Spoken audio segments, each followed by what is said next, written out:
Powell. I know you like these long meetings. The meeting will come to order. We are now holding our regularly scheduled meeting held March 17th, 2015 at 9 a.m. And at this time, I would like to call on our Community Development Director, Mr. Stan Bowling, to give the invocation and the Pledge of Allegiance to be given by Commissioner Tim Zork. If you would please rise. In addition to that, if you've noticed, we've had the flag is at half-mast today in front of the County Administration Building, so if we could have a moment of silence for the military personnel that lost their life in the helicopter crash at Eglin Air Force Base.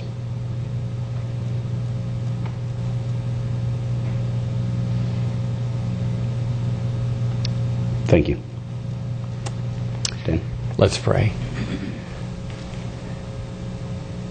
Father God, we do thank you this morning for the gift of life. We thank you for this fresh green morning, and we thank you for those who have brought and who bring your good news that's revealed in your word. We thank you for that. We thank you for the offer that is central to that good news. We ask for the grace to accept it and to walk in it. We thank you for the many things that you have given us. We bring many things in our minds and our hearts this morning, Lord. But really, when you get down to it, sometimes all we can just bring is ourselves and our time. And we do that this morning. We give you ourselves. We give you this time. We give you this meeting. And we ask for discernment. We ask for wisdom. We ask for decisions that are made here this morning and the rest of this day to be decisions that are carried out well and that please you and bring about your kingdom work. We thank you for that. And we give you ourselves this morning. And we ask you to use us. In your name we pray. Amen. Amen. Amen. Please show me and face the flag. I pledge allegiance to the flag of the United States of America and to the republic for which it stands, one nation, under God, indivisible, with liberty and justice for all.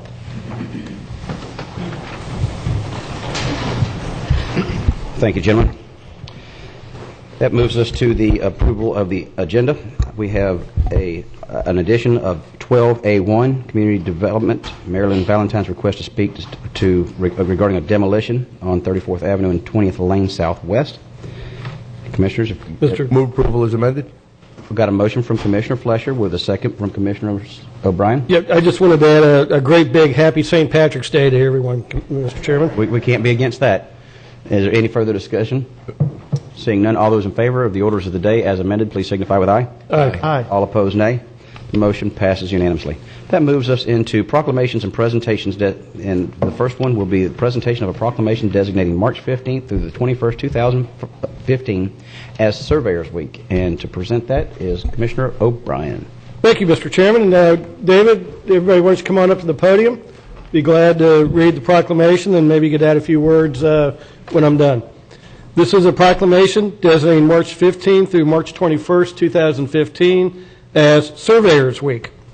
Whereas surveyors and mappers are counted among the founding leaders of our country and were instrumental in the formation of the layout of property boundaries in the United States, which have provided our citizens the enjoyment of property ownership. And whereas George Washington, Thomas Jefferson, and other former presidents of the United States served their fellow colonists as surveyors.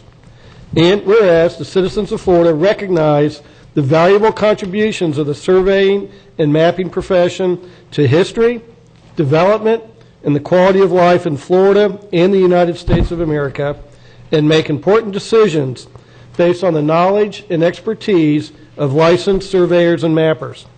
And whereas the surveying and mapping profession requires special education, training, the knowledge of mathematics, the related physical and applied sciences, and requirements of law for evidence.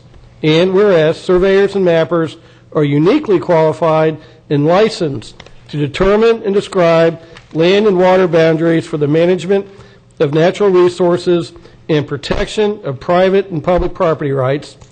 And whereas the continued advancements in instrumentation have required the surveyor and mapper not only to be able to understand and implement the methods of the past, but also to learn and employ modern technology and finding solutions to meet challenges of the future.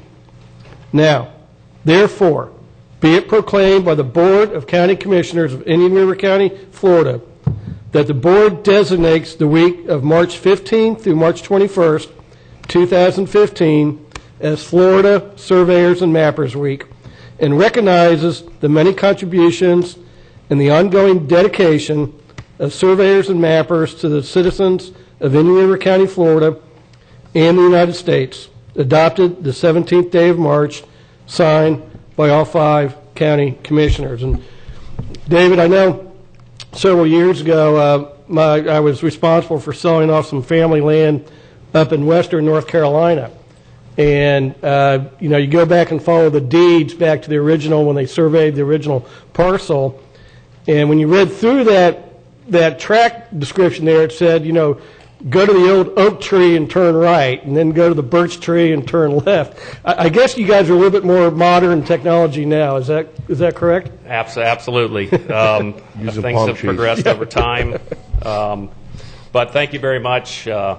On behalf of all the professional surveyors and mappers, not only in Indian River County and the state of Florida, but across the country, we appreciate the board recognizing, and obviously Governor Scott recognizing the value of the professional surveyor and mapper, and presenting us this proclamation for recognizing surveyors for this week. So I just want to say thank you very much. We appreciate it. Obviously, it's just not the professional surveyors and mappers that do all the work. There's a lot of support staff, administrative, field crews, survey technicians, CAD technicians that do a lot of the bulk of the work. The surveyors in direct charge. So along with the surveyors actually getting the recognition, there's a lot of people behind the scenes that do a lot of the work. So I want to thank you very much for this resolution proclamation for Surveyors Week. Thank you. Good. Thank you, buddy. Appreciate it.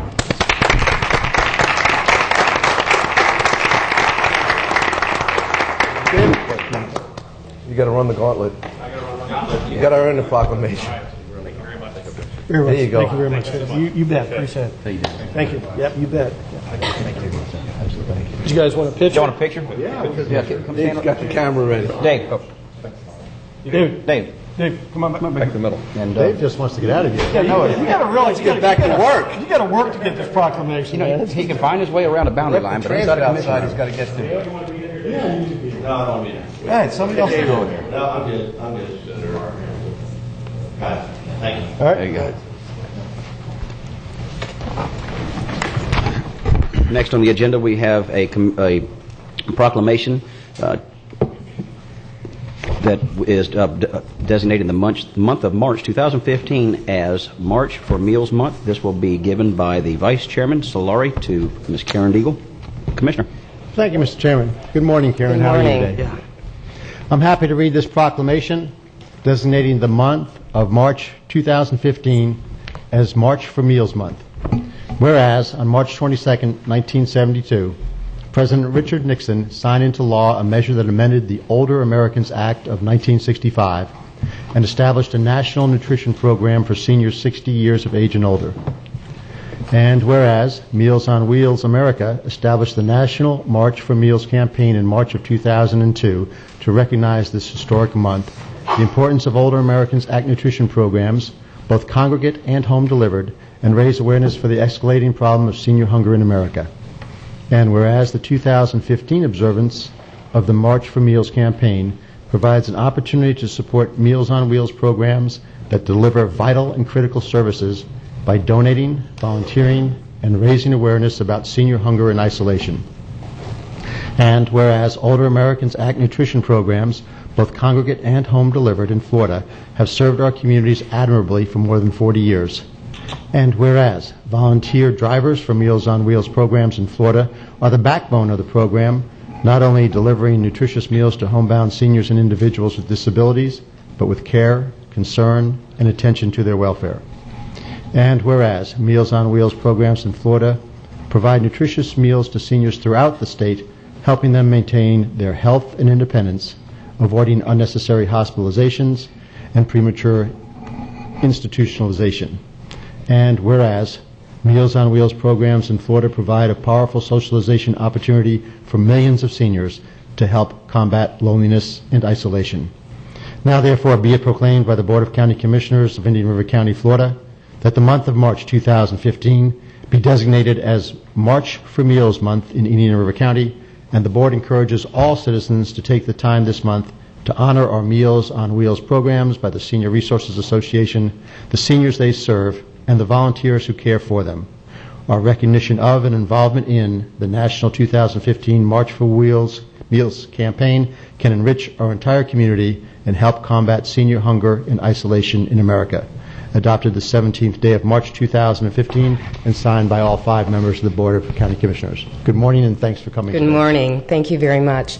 The Senior Resource Association is participating in the 13th annual National Meals on March for Meals campaign. Part of that campaign is inviting a number of our leaders in our community to participate in Champions for Meals Week, and I wanted to say thank you to Commissioner Zork, who participated yesterday, and Councilman Bob McPartland is going to participate today, and Sebastian. And actually, Sheriff Lohr is going to be participating on Friday. He's going to be celebrating our 101-year-old client. Last year, he did the 100th year, and we like to say that our meal is contributing to her quality of life and her longer lifespan. I'd like to introduce Leela Heppensall, who's going to explain a little bit more about our program. Good morning, and thank you so much for presenting this with us. I just want to run some really quick facts by you about the Meals on Wheels program in Indian River County. We serve 200 seniors daily a hot meal. That's 50,000 meals per year that we send out. 95% of the clients that receive Meals on Wheels are diverted away from nursing home placement. It decreases loneliness in the home, and it also increases the ability for a senior to stay in their home and fulfill the rest of their life staying at home. Unfortunately, we have 75 clients that are on a waiting list for the Meals on Wheels program. In Indian River County, we have 120 volunteers that volunteer their time to deliver not only a hot meal, but a friendly smile and a wellness visit that is there for the seniors. And we're always needing volunteers. So if anybody wants to volunteer, you're welcome to come and see me. So thank you so much, and I've got some T-shirts for you guys. Super. Okay, thank you. Yes. Commissioner Zork. Yes, I'd like to also say thank you for the invitation to participate yesterday. It was great, and I actually had you have 2 brothers that are volunteer drivers, both very organized. One was a former UPS delivery guy, and he is the most expeditious food delivery person I think you could be with, and it's rubbed off on his brother too. And we made our route, I don't want to say in record time, probably with the sheriff delivering on Friday. That meal will get there the quickest. He has the ability to deliver a little bit faster. But the recipients yesterday, they were all just very happy to see us when we got to their door, very happy. And in the wellness checkup part is a very important part of that. And seeing the sparkle in their eyes, really nice to see that as well. So thanks for putting that on for me yesterday. Thank you so much.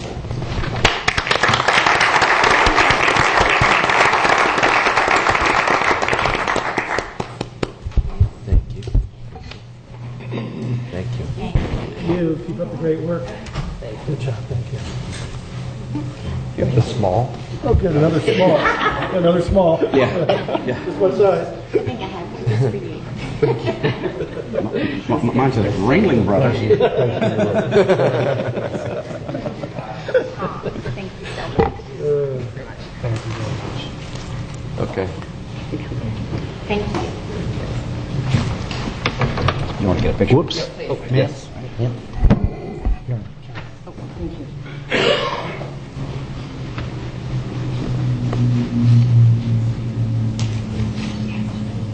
Nice, super. Thanks. Yes, thank you. Thank you.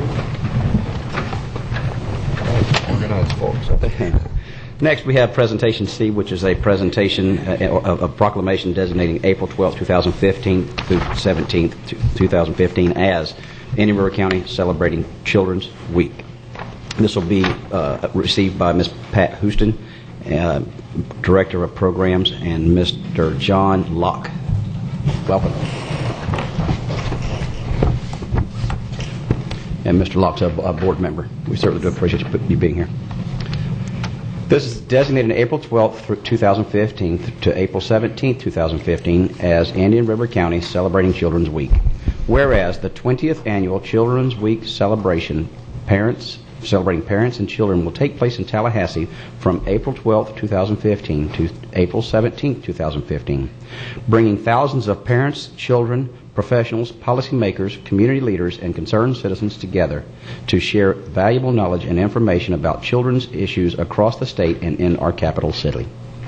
And whereas the purpose of Children's Week is to create a shared vision of the state of Florida's commitment to its children and families and to engage in a long-term process to develop and implement strategies for moving the shared vision forward. And whereas in celebration of Children's Week, hundreds of local municipalities will be hosting public events and activities for parents and children in their community. And now therefore be it proclaimed by the Board of County Commissioners of Indian River County, Florida, that the week of April 12, 2015 to April 17, 2015 be recognized and hereby declared as Children's Week in Indian River County, adopted this 17th day of March 2015, signed by all 5 county commissioners. Welcome. Feel free to say a few words. Thank you. Good morning. We appreciate the proclamation on behalf of the board of ELC of Irma. This is a organization that strives real hard to make sure that we have every child's school readiness. We do quite a bit within the communities. We're a 3-community committee. I know in Indian River County we probably have our hardest time being from Indian River, living here most of my entire life, that it means a lot to me. I came up in this community. I know that coming up through this community, a lot of people that I know in this community are leaders in this community now that I went to school with. So I know that these children that we're serving now could be our future leaders. So as much help as we can get these children is going to help us to progress in the future and to keep this great county running in the direction it's been running. I'm proud to be a member of this community. It means a lot to me. I came from one county down, and I've stayed here my entire life. I plan on staying here for a long time. And I know that the children in this community can be our future leaders. So we need to give them as much support as we can give them. And we appreciate this proclamation. Thank you very much. And Pat would like to give a few words. Absolutely. Welcome, Pat. Thank you. Yes, we'll be hanging hands of child's handprint art in Tallahassee at the Rotunda for the hanging of the hands ceremony. It's a beautiful event if ever you've attended, and we have a gift for you to hang where you would like to as well. Our program in Indian River County is currently serving about 650 children in the school readiness program, which is for the working poor, and about over 800 children in VPK. We have at least 50 child care providers in the county, and our grant, our federal and state funds, come to about $2 million that we add to the community. So we'd like to ask, as you do every day, that you consider children's issues as you're determining the direction of the county. We know that even the Florida Chamber of Commerce now has embraced early childhood as the key, really, to the economic future of the state and for individual communities, because you don't have the costs of remediation and such. So I'd like to present you with handprints from one of our local providers. Great. I didn't mention something very important as we are looking forward. In addition to the 650 children we're serving in school readiness, there are 750 already pre-qualified on our waiting list, just to give you, a feel for the need also in your community. Okay. Thank you.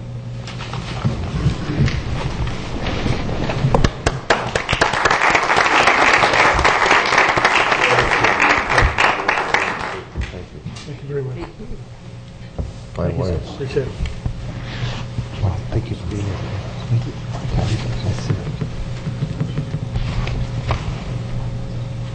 Pat, you want to get a picture? And then, Joe, hang on to that, the hands, and stretch it across. How wide is it? You can get it across here. I didn't bring it on this one. I should have brought it. Well, I'm not sure what you're insinuating, but... Gets fogged up in the middle. There we go. Here, Pat, look at that. I'm going to hold that right there in front. There we go. It's a Kodak moment right there.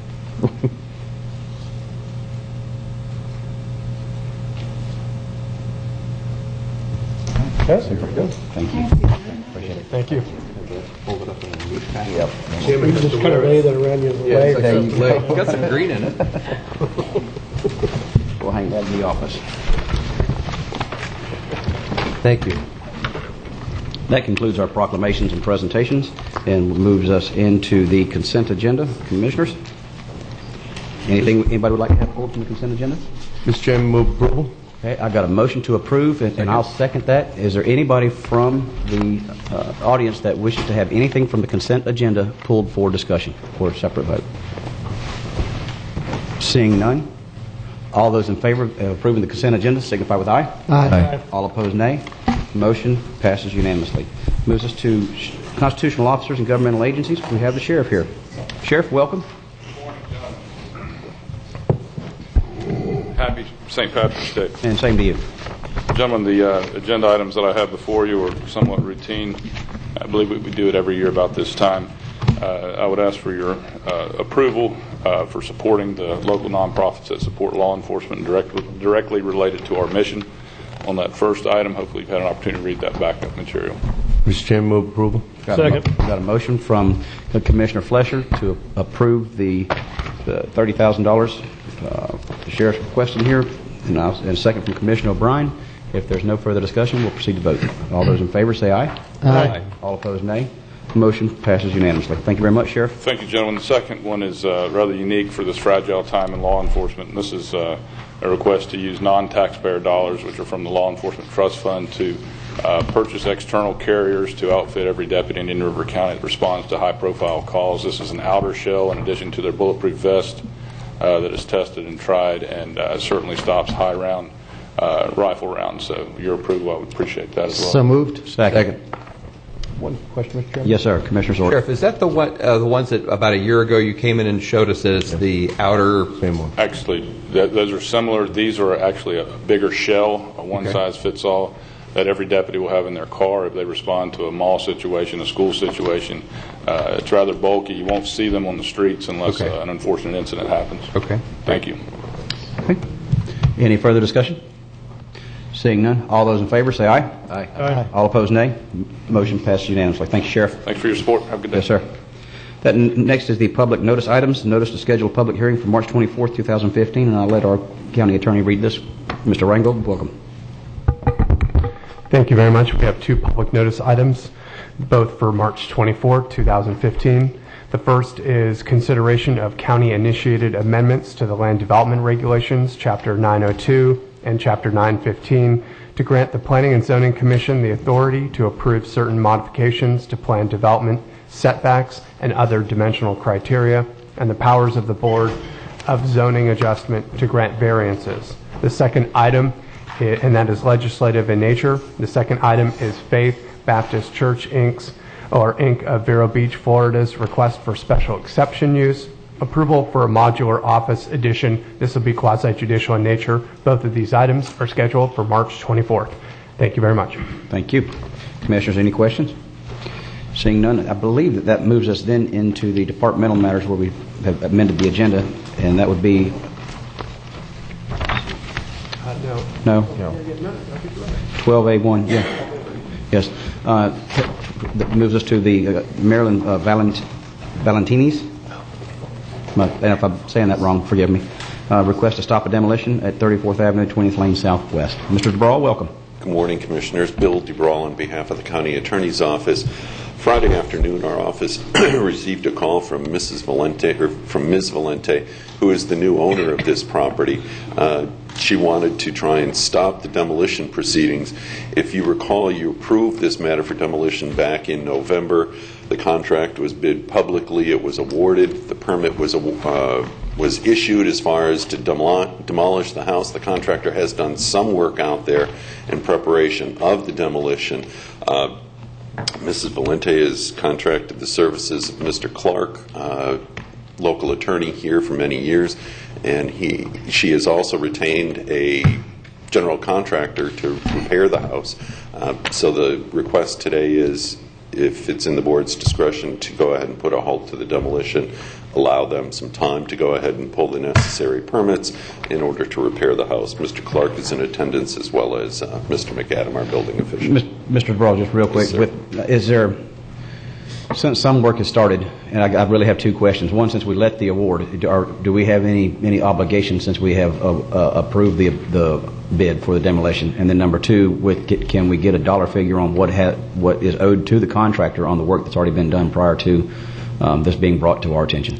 To answer the first question, yes, I believe we would have an obligation to pay a fair amount for the work that's already been done. As far as how much it is, I would defer to Mr. McAdam. I don't know if he has been able to contact the demolition contractor in order to figure something like that out. Okay. At this point in time, only preparation stuff has been done, so they've worked through the health department to get their approval. So there's a health department permit that was pulled, so it's probably a small amount. No actual construction out there was done, or demolition.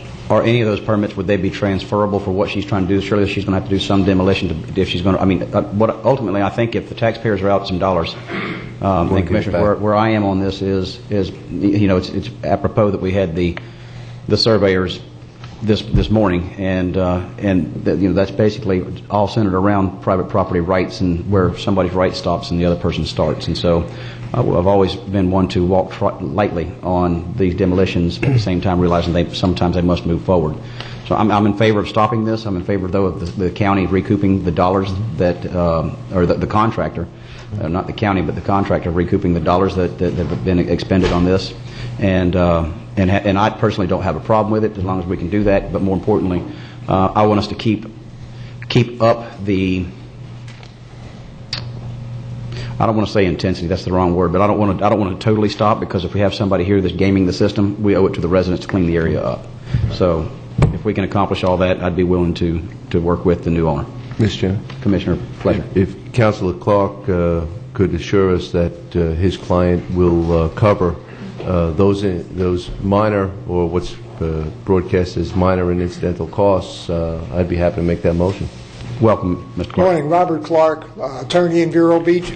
I believe in November, when that demolition permit was issued, Miss Valente's uncle was still alive, but then he died and she inherited the house. Okay. And she wants to rebuild it. It is a concrete block house, not a wood structure. If it was a wood frame, we wouldn't even be here. Sure. But the four walls are still intact, and it wasn't damaged by the hurricanes in 2004. It was damaged by Hurricane Wilma in 2005. Yeah. She's hired a local contractor. He's licensed and insured, Keith Baker, to rebuild it. Basically needs a roof and then some internal work. Okay. But I think it can be saved because it is a concrete block. She'll pay whatever expenses the county has already incurred, and from an economic standpoint, a lot with the house on it pays more taxes than a vacant lot.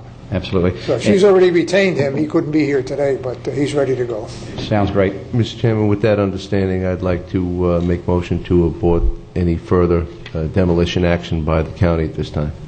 I'll second that, but I'd like to go ahead and see to it that we do get what's been expended to this relatively soon here. And that way we'll know that the county's got their preliminary dollars back. Yes, and in good faith is acting. So, yes, Commissioner Solari. Are we going to also require them to have something done in a certain amount of time? I think the building permit will require that. And you think that? And I don't know that we want to jump outside the regular realms of what a building permit would require. But I mean, is that going to be part of the motion? Help me.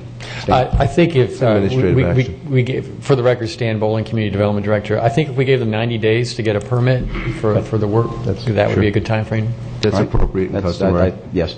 And then they'll be in the typical chronological. That's just what I wanted to make sure was part of the motion. Sure. Okay, if there's no further discussion, we have a motion to allow you to have the county stop and you move forward. All those in favor say aye. Aye. All opposed, nay. The motion passes unanimously. Okay, Thank you, Mr. thank Clark. Good luck. Next, that moves us into the Children's Services Funding Allocation for fiscal year 2015-16. Memorandum dated March 9th, 2015, found in your backup on pages 81 to 83. And I'll turn this over to Jason. Thanks.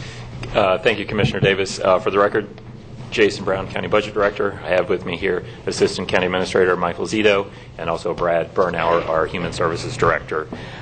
Each year this time, we come before the board to set a funding amount for the children's services agencies to be awarded through the RFP process. That will be the next agenda item here today.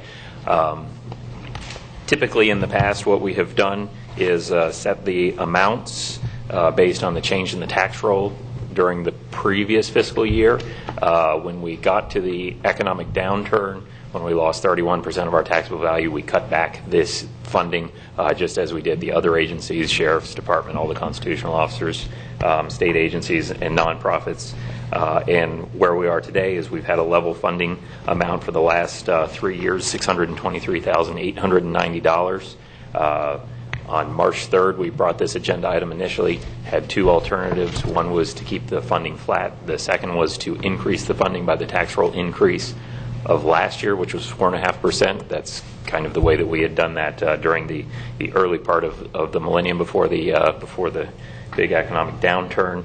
There were some interested citizens that were here and expressed some concern about the funding level and asked the board to table it until this meeting. So here we are today. With that being said, I'll stop talking, and if you have any questions, we are here to answer them. Thank you, Jason. Commissioners, any questions? Mr. Chairman? Yes. After the recent discussions and past presentation, I'd be happy to move staff's recommendation for the 4.5% increase. Second that motion. We've got a motion for the 4.5% increase and a motion from Commissioner Flesher with a second from Commissioner O'Brien. Any discussion? Mr. Chairman, Commissioner Zort. Thank you, sir. You're welcome. And is there any public comment that we want to take on this? Absolutely. Because we're already got a motion in a second, so I didn't know where we were going. Well, the proper thing to do is get a motion in a second and then debate the motion. Okay. So that's where we are. All right, so I will reserve my questions after we have some of the public input. Okay. Any, Mr. Brad? Welcome. Yeah, I'd just like to say for the last 9 years, I've had the privilege of working with Children's Services as a Human Service Director. It's a unique group. They're all volunteer board members and committee members, and they treat your money as if it were their own. They are very careful as to where they give their money and what agencies they try to support. It's a long process. They're extremely careful with it. I've also had the privilege of getting to know all of the children's agencies out there, and they've been asked to do more with less, as everybody has, and they've done that. We've asked them to try to collaborate as much as possible. That has also increased over the last 9 years that I've seen. We've asked them to do more fundraising, and they've all done that as well. So they're trying to do and get as much money as they can on their own and not be, relying in total on your funding. It is important to note, and I think you'll hear from a number of the agencies, that there are rather extensive waiting lists to get into their programs, so they can obviously do more if they had more.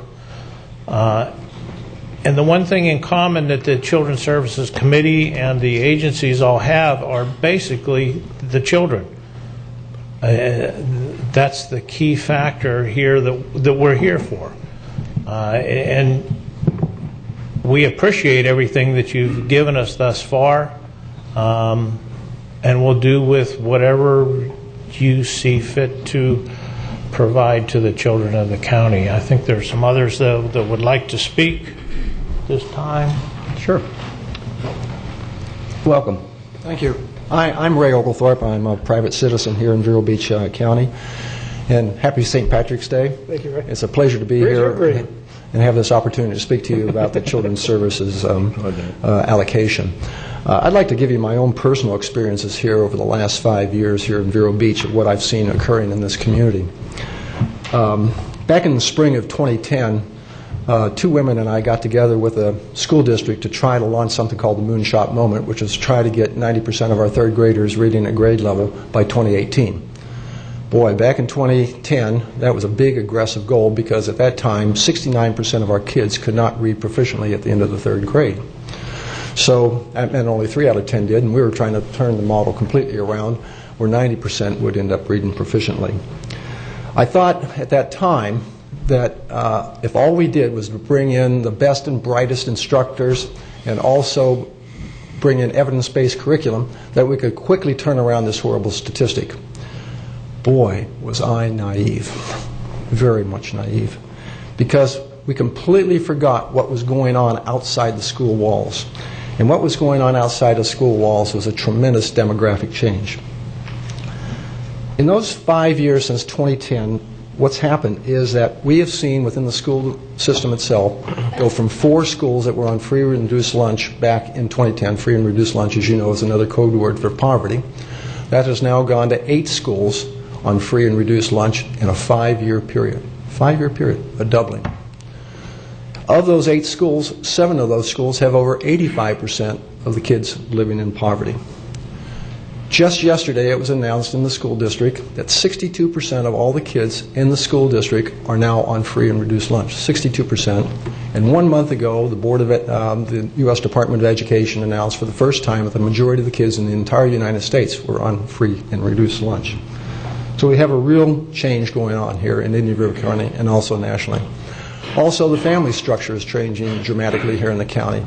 46% of all the births are now to single mothers, continuing the cycle of poverty. We know that there is a direct correlation between kids coming from poor communities such as Wabasso, Gifford, Highlands, Fellsmere, etc., and Central Vero Beach, where you can see a direct correlation between their academic performance and where they live. It's an astounding statistics. So where do these negative demographics first start to show up? Well, they actually start to show up when the kids come to school. That's the first time that you really see the big things happening. Right now, 40% of all the kids showing up at kindergarten, just starting to enter school, 40% of them are 1 year, 2 years, and as much as 3 years behind developmentally. So not only is a kindergarten teacher expected to teach in 1 year her curriculum, but also to make up the 1, 2, or even 3 years of developmental delay that these kids are coming in with. That's a big, tall order. So what's behind this demographic change and the developmental delay? One of the simple reasons is that kids who grow up in poverty only hear 10,000 words, where their better, well-off compatriots come up with 45,000 words. Hearing words is key to learning how to read. So one of the simple solutions would be to just have parents read to their children. Well, what seems to be simple isn't necessarily so simple, because over 20% of our parents here in Indian River County are illiterate. So reading to them is not necessarily easy. About 45% of our families here in Indian River County, according to the United Way's ALICE report, which by the way stands for Asset Limited, Income Constrained, and Employed, and these are people that are actually employed, these families are out trying to support themselves, and over 45% of them are struggling to support themselves. 45%. They pay taxes, they work, they do all the right things, but yet 2/3 of these families make less than $20 an hour, and over half of them make less than $15 an hour. Try to do that for a family of 4. As parents, these families are stressed, the kids are stressed, they don't have time to do the necessary things like reading to their kids or interacting with them, and the rise of single-parent households even makes it worse. Now, due to the limited financial resources, they don't have time for books. They don't have time for all these other things, yet they're trying to do the right thing. So with all the advances that we've learned over the last 20 years about neuroscience, we know that the years of 0 to 5 are incredibly important, very, very important, because the brain in that period is like a sponge. And if we don't give kids during that period of time the necessary experiences, they lose it. They don't grow. They don't grow neurologically. It's an amazing deal that during this period of time, it's just not the genes, it's also the experiences that these kids come across. And if they don't get those experiences, they don't grow. So they lose it or use it. Now, the Learning Alliance and the school district have put together some very good programs that have made a profound impact in stopping this decay. But we recognize that we have to do even more outside the classroom. This year, we've started up 4 after-school programs, 2 hours a day for these kids that are most at risk.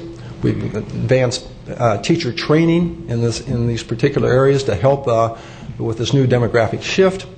And in addition, we've also partnered with people like the Vero Beach Art Museum to help help improve the oral fluency of the kids. All of this has been done by philanthropic support, all of it by philanthropy. But we now need to do even more to reach these kids before they even get to kindergarten. And this is where I would like to ask the Commission's help.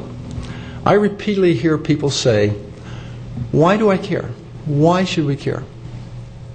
It's not my responsibility. It's the responsibility of the parents. And you know what I tell them? They're absolutely right. It is the part of the parents. However, a lot of these parents are doing the right thing, but they just don't have the resources and they need some help.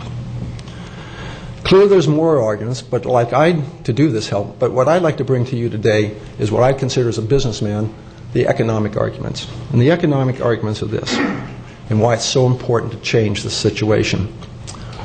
Up until the late 1970s, 77% of every worker who had low or no skills could get a job that paid a livable wage. That was the late 70s.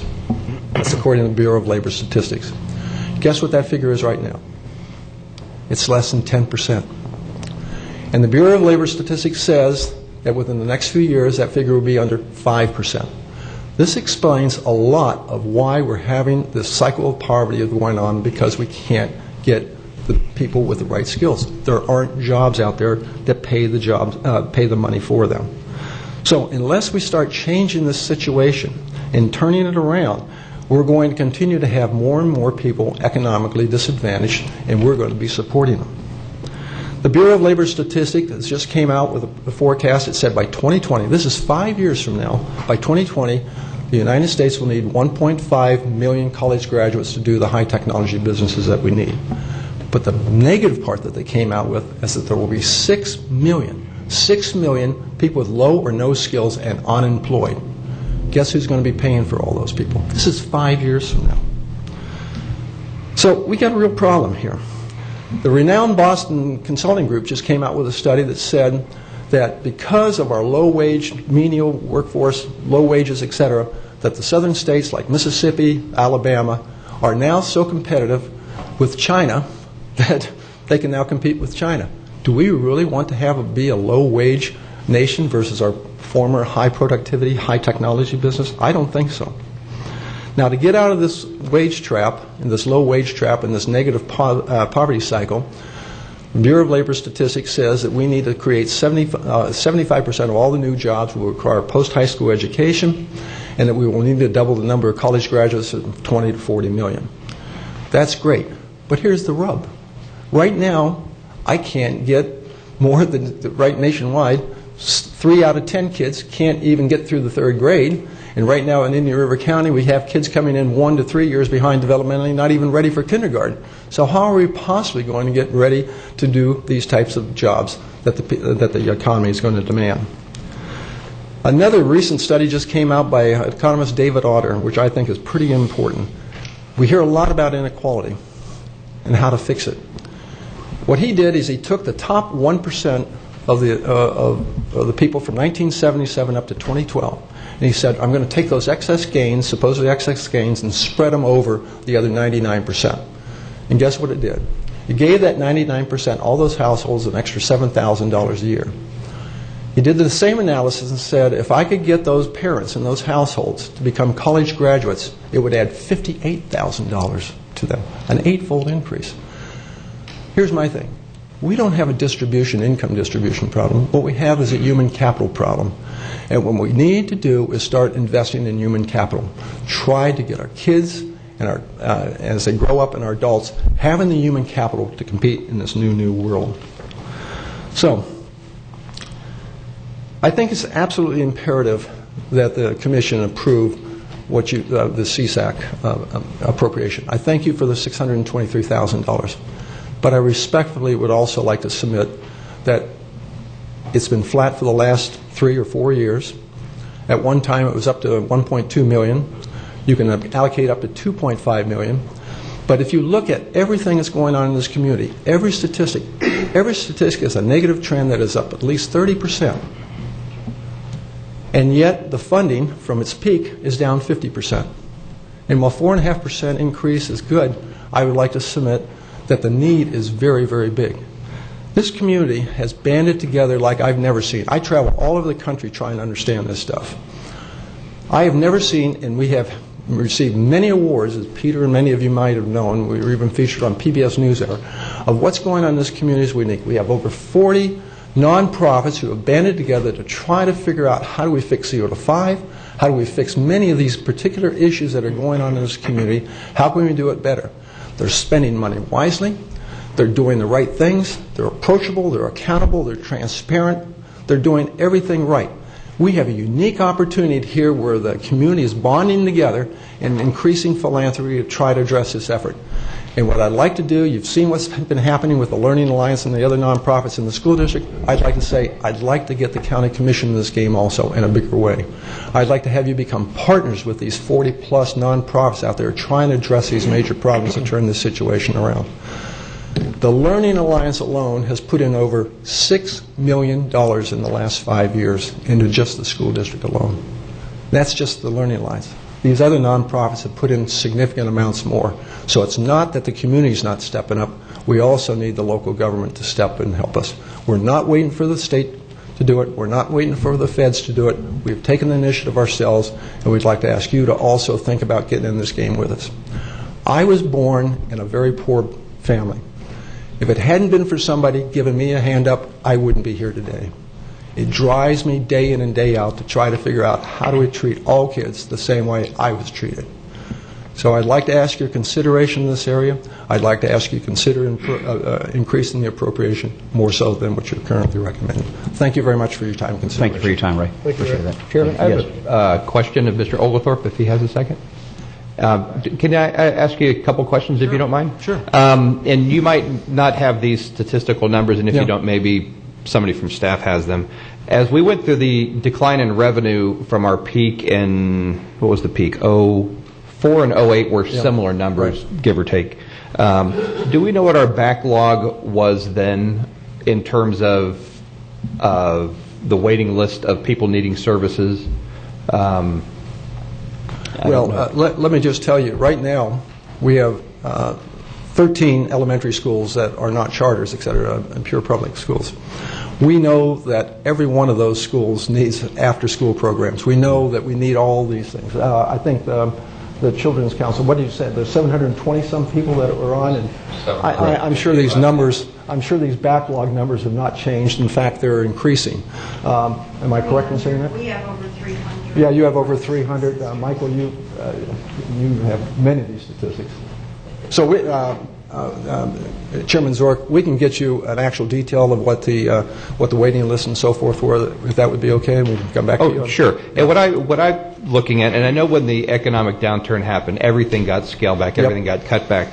But in some of those areas, the demand actually increased in those areas, and those are the programs we were cutting, is how do we have a reserve funding method so critical services for the children in the community, we all have to give during those tough times, but some type of reserve fund so we're not, the decline doesn't have to be as great potentially. Yeah. And I don't know what the mechanism of that will be. We have our budget cycle and discussions coming up. Maybe we would look at some mechanisms for that. But in some cases, when the economy changes, the demands for certain county services and participations for children's services is actually on the upswing, and we're matching it with a decrease in revenue. And what that does is put more people on the back end on a wait list, which, not using somebody else's word, kicking the can down the road. If you do that for 4 years and you go from a VPK age student, they're now in 4th grade during that time, and that time is very difficult to make up in that learning curve era. Yeah. So but I'll be happy to work with you guys on that to try to just to see what kind of financial model we can look at as that. Our recent economic cycle won't be our last downturn. Be nice if it was. Yep. Is that we need to have some type of sustainability program or thinking on the funding side. So I know during the similar time frame, we added fire stations, we added fire personnel, we added other things we didn't, because fire services, EMS, is a very critical component of the community. So those areas were, now we did postpone capital, we did postpone opening stations, we did other things to try to balance it, but we didn't cut the number of engines and ambulances on the road. If anything, they increased during that time period. So, but I'll be happy to work with you and some of your members. That would be great. No, we understand that clearly the economy took a hit in 2008 through 2012. It was a horrible period of time, and I know your tax revenues went down 31%. That's clearly the case, and we understand that. But we also understand that we're paying the price for that disinvestment that's been going on. And the question is, how do we prevent these kids that are coming along this pipeline and going through the same thing? Our teachers are telling us in the school system the kids entering kindergarten this year are the most stressed, furthest behind kids because they were born in the Great Recession. And it was a very, very difficult time. And we appreciate what was going on, but I'd also like to say that we've got a major problem going, and the statistics are running away from us. We've really got a major tidal wave. And I also would like to say that a lot of these programs that these nonprofits and the Learning Alliance are working on, it's just not about money. It's also trying to instill values and responsibilities in parents and within the kids. So it's just not money. It's also values and responsibilities that many of these programs are trying to address.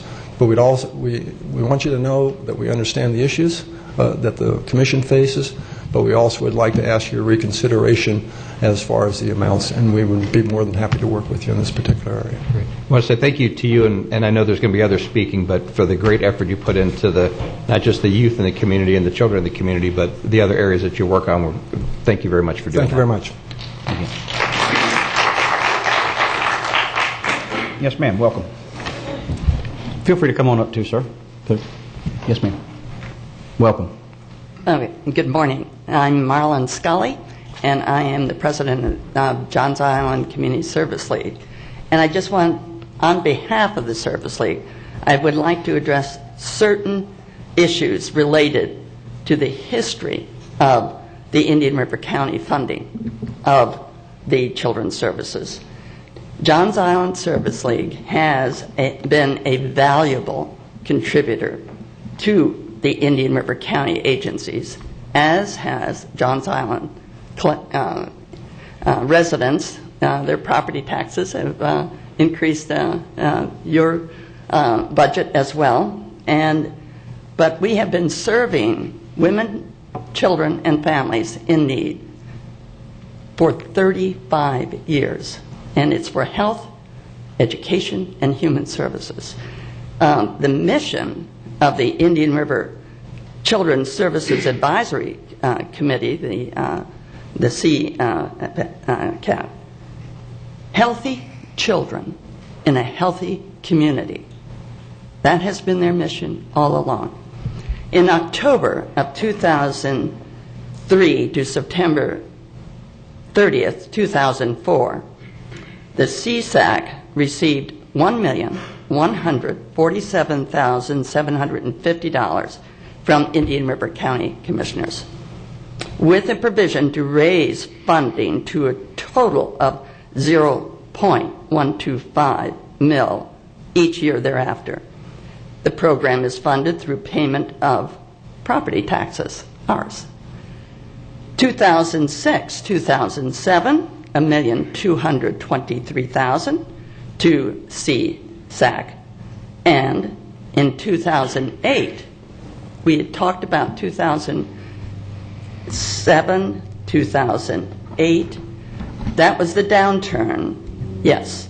But Aaron Grahl, attorney, reported to the Indian River Commissioners and stated that CSAC was receiving increased requests for money.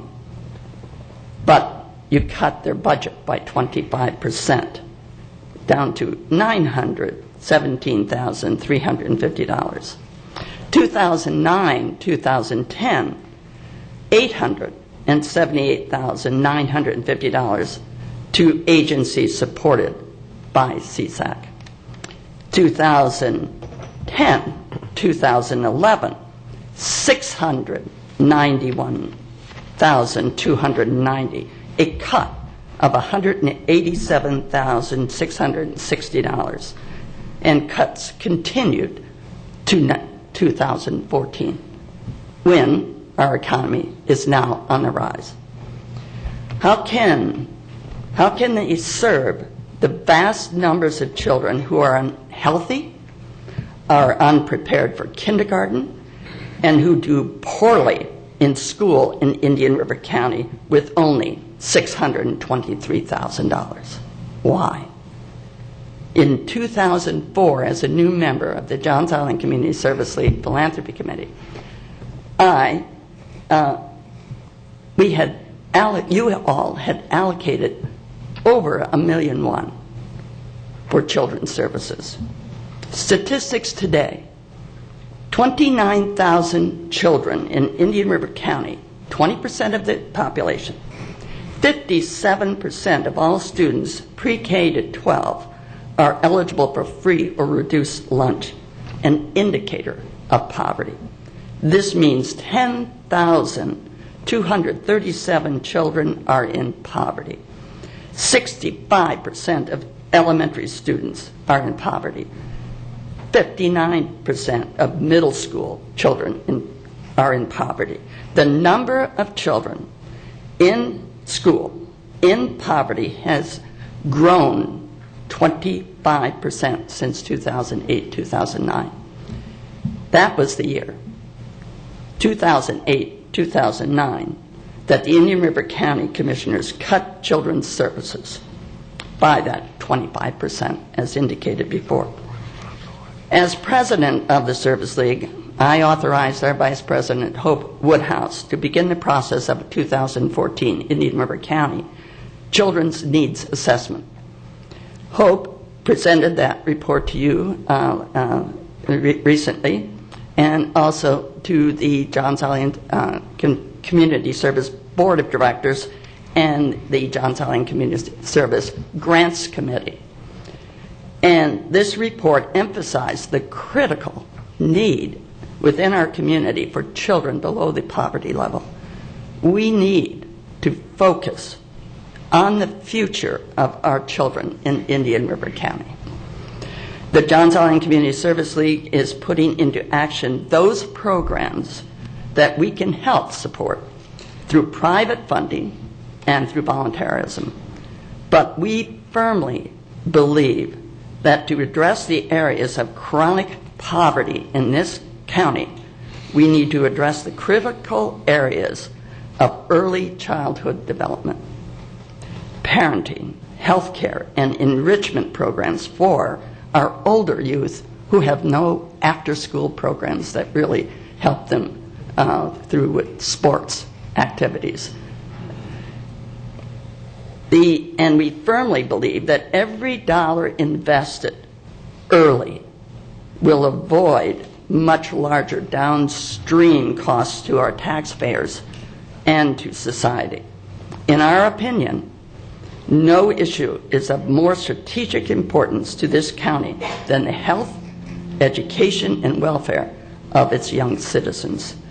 Solving short-term budget pressures by reducing the percentage of funds allocated to our children is short-sighted and will undermine the potential economic development so needed in Indian River County. Only through education can we help these children. The Indian River County Commissioners should recommend approving an increase of funding this year and take a longer-term view to find ways of fully meeting the needs so well articulated in your recent Indian River County Children's Needs Assessment. Thank you very much. Thank you very much, Ms. Scully. Yes, sir. Welcome.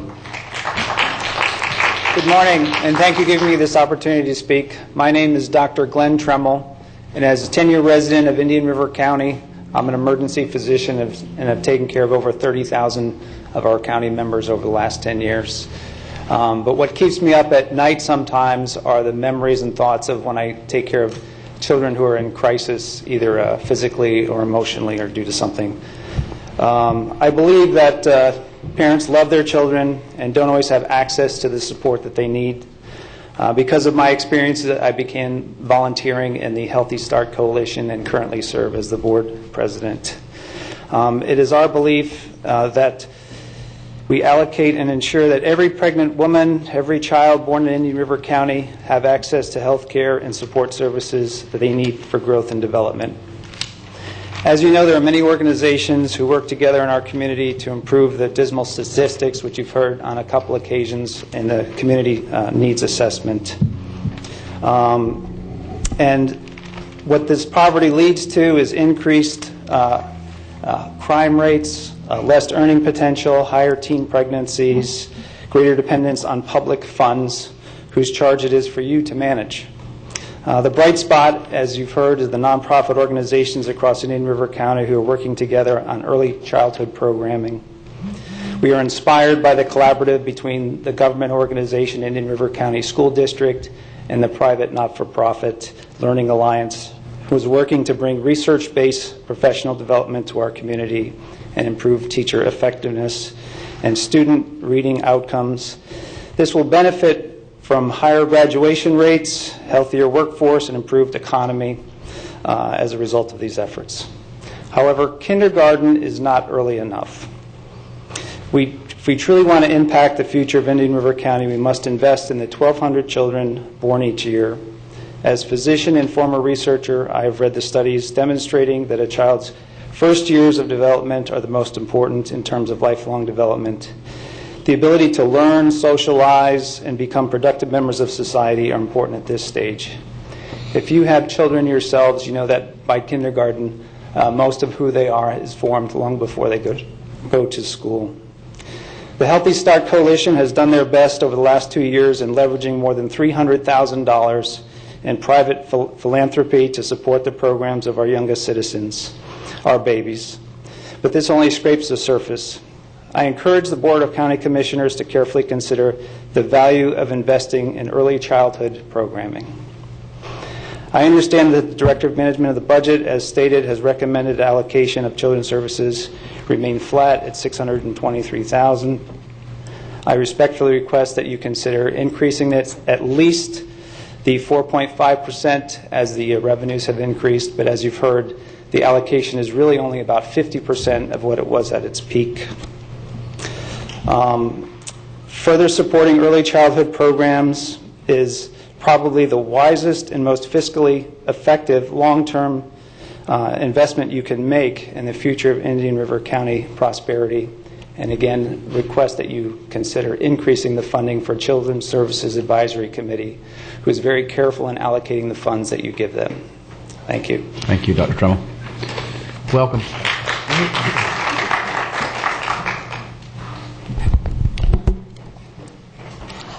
Hello, I'm Hope Woodhouse, and I would like to thank the Board of County Commissioners for the opportunity you've given me to serve on the Children's Service Advisory Committee Grant Committee over the last 5 years.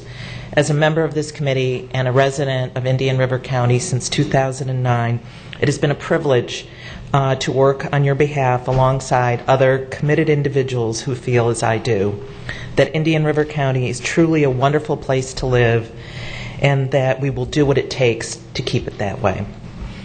As part of my role in CSAC, I chaired the committee that guided the recently released Children's Needs Assessment. Additionally, I'm a vice president of the Johns Island Community Service League, and I'm on the steering committee of the Kindergarten Readiness Collaborative. Over the past 5 years, I have served on grant committees for the Johns Island Community Service League, United Way, and Impact 100. Through this work, I've learned a great deal about the quality of life and economic development issues in Indian River County. And when I speak to you, as I did 2 weeks ago, I speak with knowledge and facts from research and firsthand experience. My background is in finance, so I look for opportunities that will produce the greatest impact and optimize available resources. I firmly believe that there is no better way to ensure the future quality of life and economic prosperity of Indian River County than through sound and informed investment in early childhood education. I appreciate the comments Commissioner Solari made 2 weeks ago about the incredible impact that public-private partnerships can make and actually have made in our community. We have strong proof in Indian River County that these partnerships can work within the existing public school infrastructure. I have 2 examples. First, for the past few years, the Learning Alliance has partnered with the School District of Indian River County to bring a new curriculum and training to all K through 3 classrooms in Indian River County, serving 5,000 children annually. This multi-million-dollar philanthropic investment by private citizens gave our community the confidence to set the moonshot moment goal of having 90% of our children 90% of our third graders reading on grade level by the year 2018. Another powerful example of public-private partnership is the Substance Awareness Center. This organization combines valuable public funding through from CSAC with private charitable contributions and uses it to form a partnership, again, with the School District of Indian River County to provide life skills training to all 6th, 7th, and 8th graders in the middle schools. This is 4,000 children annually. This is a nationally recognized, evidence-based program that would otherwise be unaffordable without these combined resources.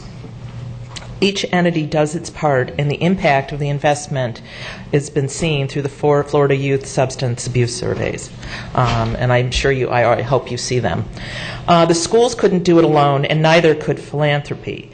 But working in partnership, they are transforming the culture of Indian River County to one that embraces excellence and endless possibilities. This is very unique, and I since I come from outside of Indian River County and have spent most of my life in New York, the partnership that has been created between the school district and the nonprofits is something that is not the norm. So our school district and Dr. Adams should get, as well as the nonprofit, should get major kudos for what they've done. However, and it's been within the public school structure. The problem is there is no structure or no infrastructure outside of the K through 12 classrooms that exists.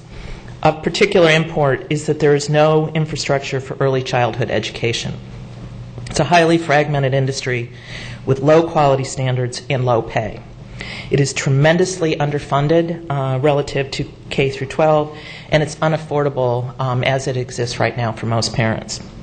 Yet research shows, as Ray spoke about earlier, that early childhood education can have the most important and lasting impact on brain development and thus on an individual's future academic and career. This is why early childhood education is the #1 focus area of the 2015 Children's Needs Assessment. Many private philanthropists are already doing their part to invest in available quality early childhood education programs in Indian River County. The Kindergarten Readiness Collaborative, made up of philanthropists and agencies serving children under 5 years old, are working together on a strategic plan to address early childhood education in Indian River County. However, it is unrealistic to suggest that the entire burden should rest on this group. There are many more opportunities to leverage resources available through CSAC to provide more evidence-based early childhood opportunities that will impact our county's long-term quality of life and economic prosperity. Let me give you 2 real examples of where increased CSAC funding could help right now. The first is Florida School Readiness Funding of pre-K. This gets back to Pat a minute ago talked about the 750 child waiting list. Every dollar raised locally in Indian River County over a set threshold can be matched dollar for dollar by the state to fund child care and pre-K for children whose parents work or go to school and earn less than 150% of the poverty level. We as a county are grossly under-optimizing this match. If we could get consistent funding here, it would provide reliable child care to working people in Indian River County. We're not talking about babysitting. We're talking about empty seats that currently exist in child care centers that are empty because parents cannot afford them. With this example, this is a way you get two for the price of one, which is important to think of. As we look at interventions, the Kindergarten Readiness Collaborative is very much focusing on where we can leverage outside dollars to get more money into the county. Second example is the Healthy Start Coalition. Dr. Tremmel just spoke. They also benefit from state funding, but raise money local from private individuals to support their programs and services. Support from CSAC would allow them to leverage further state funding and local philanthropy to expand their home visiting programs to new parents who may be young, single, and in poverty. These are evidence-based programs that can be piloted in Indian River County, monitored for effectiveness, and scaled for greater impact. Both of these examples fall within the top focus areas of the 2015 Children's Needs Assessment. Shortly, we will have more recommendations when we complete the strategic plan for kindergarten readiness. We all have the same goal, that's to make Indian River County a thriving community. In investing in our children, we are investing in prevention, but we need to get all systems working together. That means private, local, state, and federal dollars to optimize what we have to invest. By increasing the money allocated to CSAC, the commissioners would be showing that investing in our children is one of your priorities, which is why we ask for increased funding.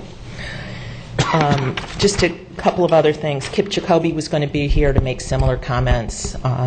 He chairs the grant committee, and he and I have worked together for 5 years. However, his father's sick, and he had to go to St. Louis, but he would have been, standing at this podium. And then finally, I was going to read a fact sheet that we're using in a presentation that I'll describe in a second, but fortunately, Ray hit almost all of the facts that we found, the key facts that we found in the Children's Needs Assessment. But all of the commissioners have been invited to a panel that is on March 25th at Johns Island from 5 to 6. At that panel, we will go through the Children's Needs Assessment as well as the ALICE report for Indian River County on a high-level basis. And then we're going to talk about the two initiatives that I mentioned where we have been efficient using private public monies to create scalable interventions, which is really what we want, cost-efficient, leverageable interventions. And then finally, with the group at Johns Island, we want to talk about what we can do more, how we can sort of get more people involved in the private communities, sort of laying, as one speaker at Johns Island talked about a couple of weeks ago, Peter Solomon, that we should be laying across the railroad tracks for our kids. But there will be a fact sheet that comes out of that presentation, and if you come there, we would love to have you. Thank you, Ms. Woodhouse. Thanks very much. Welcome, Mike. Gentlemen, good morning. Michael Kent. I guess I'm wearing 2 or 3 hats. I'm a taxpayer in the county. I am a member of the Needs Assessment Subcommittee for CSAC, and of course, most of you know me in terms of my position with United Way. And the couple of comments that I want to make are this. Having been on needs assessment for some time, I know that the effort that was undertaken this year to really attempt to drill hard, to look at the data and to come up with a report of value for the CSAC committee proper and the grants committee. Hope did a tremendous job leading that charge. I think we've taken a harder look than we have in a long time.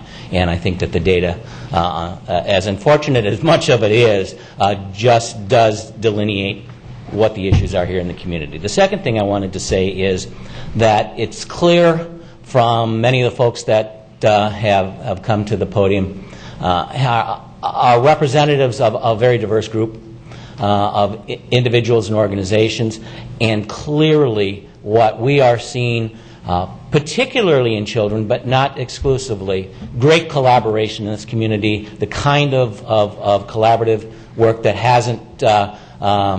wasn't always here. Good things are happening.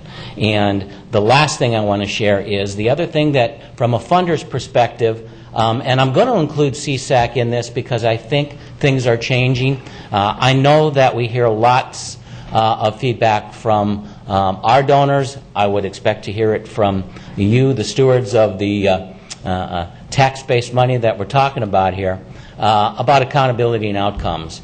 And we are all working better. We are all amending our processes. United Way, in particular, is going through a whole evolution in terms of our community impact work. And I think that you're going to see that as well, because I know how seriously Hope and Kip and Brad and everybody that's involved with that process, I think you're going to have even higher accountability. So with that kind of found work, my position is very much the same as the others. We certainly hope that you can increase at a minimum of the 4.5%. There's so much more need that just clearly does exist, and I know United Way and all of the other funders appreciate any assistance that you can give to these quality programs and to the kids as well. Thank you. Thank you. Thank you, Mike.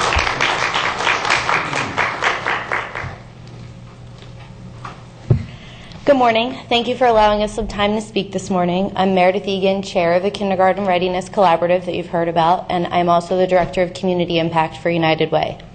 As we heard from Hope, early childhood is the #1 focus area of the 2015 Children's Needs Assessment.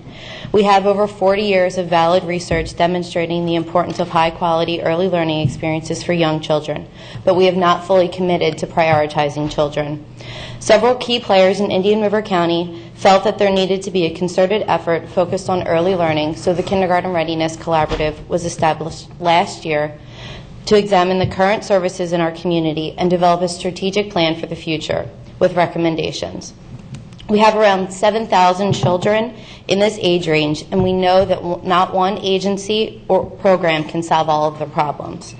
So around 40 organizations have been convened over the past year to create a collaborative, professional, and integrated approach to writing a strategic plan around early childhood. We're working to develop a vision for educational opportunities and best practices for children right here in our county between birth to age 5 to ensure that they arrive at kindergarten ready to learn and succeed. This collaborative approach is breaking down the silos among nonprofit organizations, government entities, funders, and individual philanthropists so that we can all leverage our resources towards the same goal: higher quality of life and a vibrant economy for Indian River County. We recognize that this is not only about kindergarten. It is about ensuring that every child reaches the social, physical, intellectual, and emotional milestones a child must reach before kindergarten in order to be successful in school and life. Without proper supports for the child, family, and community, beginning at birth, a child is at significant risk for entering school on a delay. Already by 3 years old, children from poverty experience a 30 million word gap compared to children from middle and upper class families. The lack of oral language exposure and reading significantly compromises their opportunity to succeed, even before they step foot in a classroom.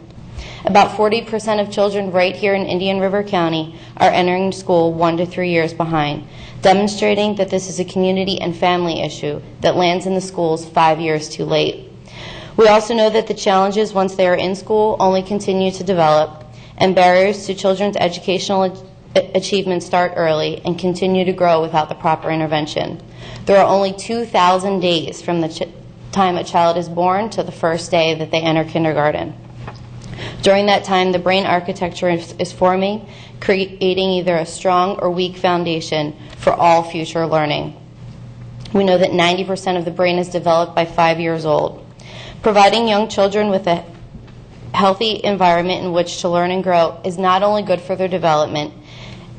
Economists have shown that high-quality early childhood programs bring impressive return on investments back to the public. 3 of the most rigorous long-term studies found ranges in returns from $4 to $9 for every dollar invested in early learning programs.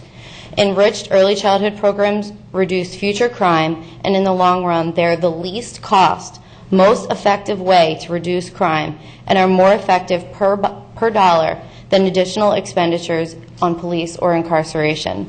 America's workforce is not gaining in quality or productivity, but rather seeing slower growth. If this trend continues, there will be fewer educated individuals in the workforce and lower productivity than any previous period. Investing in early childhood education is a cost-effective strategy even during a budget crisis. Deficit reduction will only come from wiser investment of public and private dollars. Short-term costs are more offset by the immediate and long-term benefits through the reduction in the need for special education, remediation, better health outcomes, reduced need for social services, lower criminal justice costs, and increased self-sufficiency and productivity among families. Cognitive and non-cognitive abilities are essential for a productive workforce. These skills are formed in the earliest of years, and the gaps that emerge are nearly impossible to change. Effective early childhood education produces skills such as attentiveness, impulse control, persistence, and teamwork. Together, cognition and character drive education, career, and life success, with character development being the most important factor. Because skills are accumulated, starting early and over time, investing in young children is an investment in future productivity and public safety. Key workforce skills such as motivation, persistence, and self-control are developed early. Economists conclude that K-12 schooling comes too late, and other remedies like job training and second chance GEDs are cost prohibitive. We have hundreds of child care workers here in Indian River County. We aren't talking about babysitters, as Hope said. These are early childhood professionals that are ensuring proper development of our children. The ripple effect caused by this industry creates economic momentum, generating jobs and producing revenue at the state and local level. Indirect and induced benefits occur through purchases made by these providers and again when employees spend their earnings, creating more additional jobs. Florida's child care industry supports more than 70,000 statewide jobs, adding an estimated $138 million to the tax revenue. For every $1 million generated by Florida's child care industry, approximately 22 jobs are created in the child care industry and 32 jobs to the overall economy. Hundreds of early childhood professionals are working here in Indian River County, allowing thousands of working parents to go to work. Researchers have found that working parents who feel confident that their child is receiving optimal care in these businesses they work for experience less absenteeism, lower turnover, increased productivity, improved work quality, and better employee morale. High-quality early learning opportunities empower families to work and contribute directly to the economic stability of our community. They pave the way for the opportunity for children to learn critical developmental stages of life and cultivate Indian River County's future workforce by reducing the need for social service programs to grow. The Kindergarten Readiness Collaborative invites you to join us in this journey of learning about effective opportunities for investing in early childhood programs. By increasing the money allocated to CSEC, the commissioners would be demonstrating the commitment to prioritizing children in Indian River County. Thank you very much. Anybody else wish to speak? Seeing no further discussion, Brad? I'd just like to conclude what you've obviously heard from a lot of dedicated individuals. Quite simply, on an investment basis, investing in the children, you can't go wrong. It's going to pay back better than investing in actually anything else. Also, from a I think 2 weeks ago, we were talking about a marketing campaign that was going on for the county. If you use these people and these agencies and organizations as a basis for marketing what you're doing for the children in your county, that's only going to draw some of these other organizations and businesses here. I mean, when people start looking to move to this, any community, they're like, what are the school districts like? That's one of the first things they look for, the best schools for their children. So they're concerned about the children. Everybody is. I'm sure we were all looking at that when we first came. Where's the best schools for my kids? That, I think, and I hope that you keep in mind when you make a decision on your funding for the children of the county. Thank you. Thank you, Brad. Commissioners, any comments or questions before we proceed? I have a question. If Hope could come back up to the podium, I want to ask her a couple of questions. I want to see how many speakers we had to see if what else might have been answered. Hope and I've had an opportunity to talk on the phone a few times about a number of issues, and we talked about and maybe an increasing public-private partnership, a matching program, and in part this funding amount is for the 15-16 year, correct, Jason? So we're actually early budget cycle for these dollars, which anything that we do today will affect the programs that start and actually the 16-17 school year cycle. So what I'm looking at, we're kind of laying a fixed amount of dollars that when you look at the school cycle and the readiness cycle, these are the dollars that will affect the incoming students in the VPK and kindergarten in the 16-17 year, if I'm thinking the budget cycles correctly. It's 15-16. Well, this is 15-16, but when you look at the program dollars when they run, well, they're only 3 months off. The school board fiscal year is June 30th to July 1st. Our fiscal year is September 30th through October 1st. So there's only a 3-month difference in the cycle. The same as all when we fund the health department programs. The county health department, which the state just changed the name 5 years ago, it used to be the state health department. Right. When they named it the county, they made us pay more. So they have the same fiscal year for their programs. But I'm looking at the incoming student, the children as they're moving forward. If you're going to be in a VPK program in the school district or in the program, which starts August something, so they have to be funded prior to that. I'm trying to look at how to jumpstart this funding dollar, because the window of time that I see that it encompasses stretches out to when the students would actually be reached. Mr. Chairman, if I could help Commissioner Zork here. Commissioner, our next agenda item will be the kind of the bid package that'll go out to the agencies. Right. And so, Brad, when will, I think it was June, when the grant assessment committee will make their recommendations? Yes. Okay. On the county's dollars, and then the league runs their... Right. So by June, the agencies will know if they're funded. Right. And a lot of this is reimbursement funding. Mm-hmm. So they'll know as of June, late June, if they're funded beginning October 1st.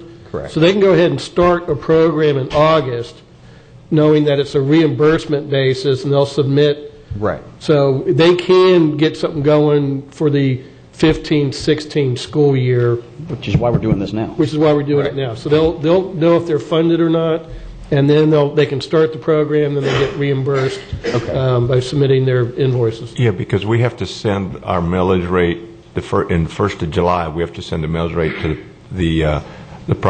the property appraiser so that they can set the millage and the trim notice. That's why this cycle. That's why it does match. It helps match the school year. Okay. This is 90 days. So back to my question from the league's perspective, which is just one of the Service League, Johns Island Community Service League.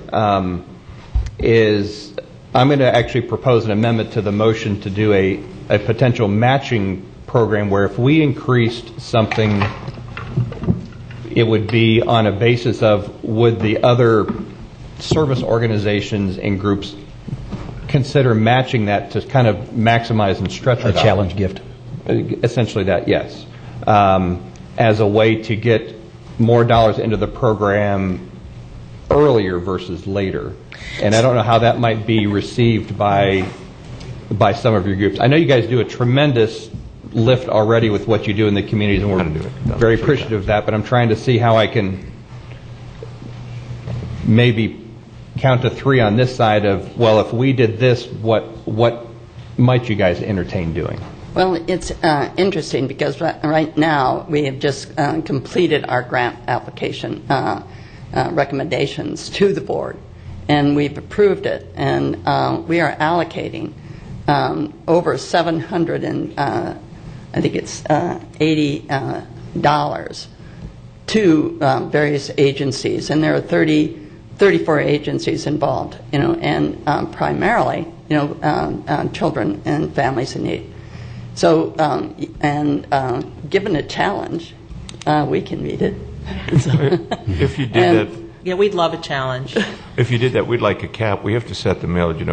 I know. This would be a specific amount, not a Okay, tied to that the would millage, help which- us, because we've got our other stuff. What is interesting is that we're the only county, that I know of. I know Martin County has $5 million for their children's services, and other counties have almost an equal amount of money, and it's Indian River County is below that, and the need here is much greater than some of these other counties because they're already addressing the need, and with their $5 million and $3 million. So, we really need to look at this. We've got pockets of poverty where you have families, 3 generations without a high school diploma. There's entitlements. Yes, they that's how they exist. But it's perpetuating that we have to worry about. And what we really have is the potential within this community. This is the most philanthropic community I've ever lived in. Yep. And we've been here since '96. And we're very involved in the community. And we feel that this is an opportunity not to be missed. This kindergarten readiness program could make a huge difference in this community. And so will every single dollar that we match you will help. Thank you. Okay. Thank you, Ms. Scully. So just sort of adding on to what Marlon said, the Kindergarten Readiness Collaborative is completing its plan and will have probably 10, 15 recommendations. I mentioned 2 of them today. So the concept of going out and meeting a match would be something that I think the group would wholeheartedly like that challenge. Because we believe in the things that we're recommending that we do for the county in the birth to 5 age group. Okay. Thank you very much. Thank you, Mr. Woodhouse. Okay. Commissioners, any further comments? Mr. Chairman, if we were to we have a current motion from Commissioner Flesher, That is correct. second by Myself.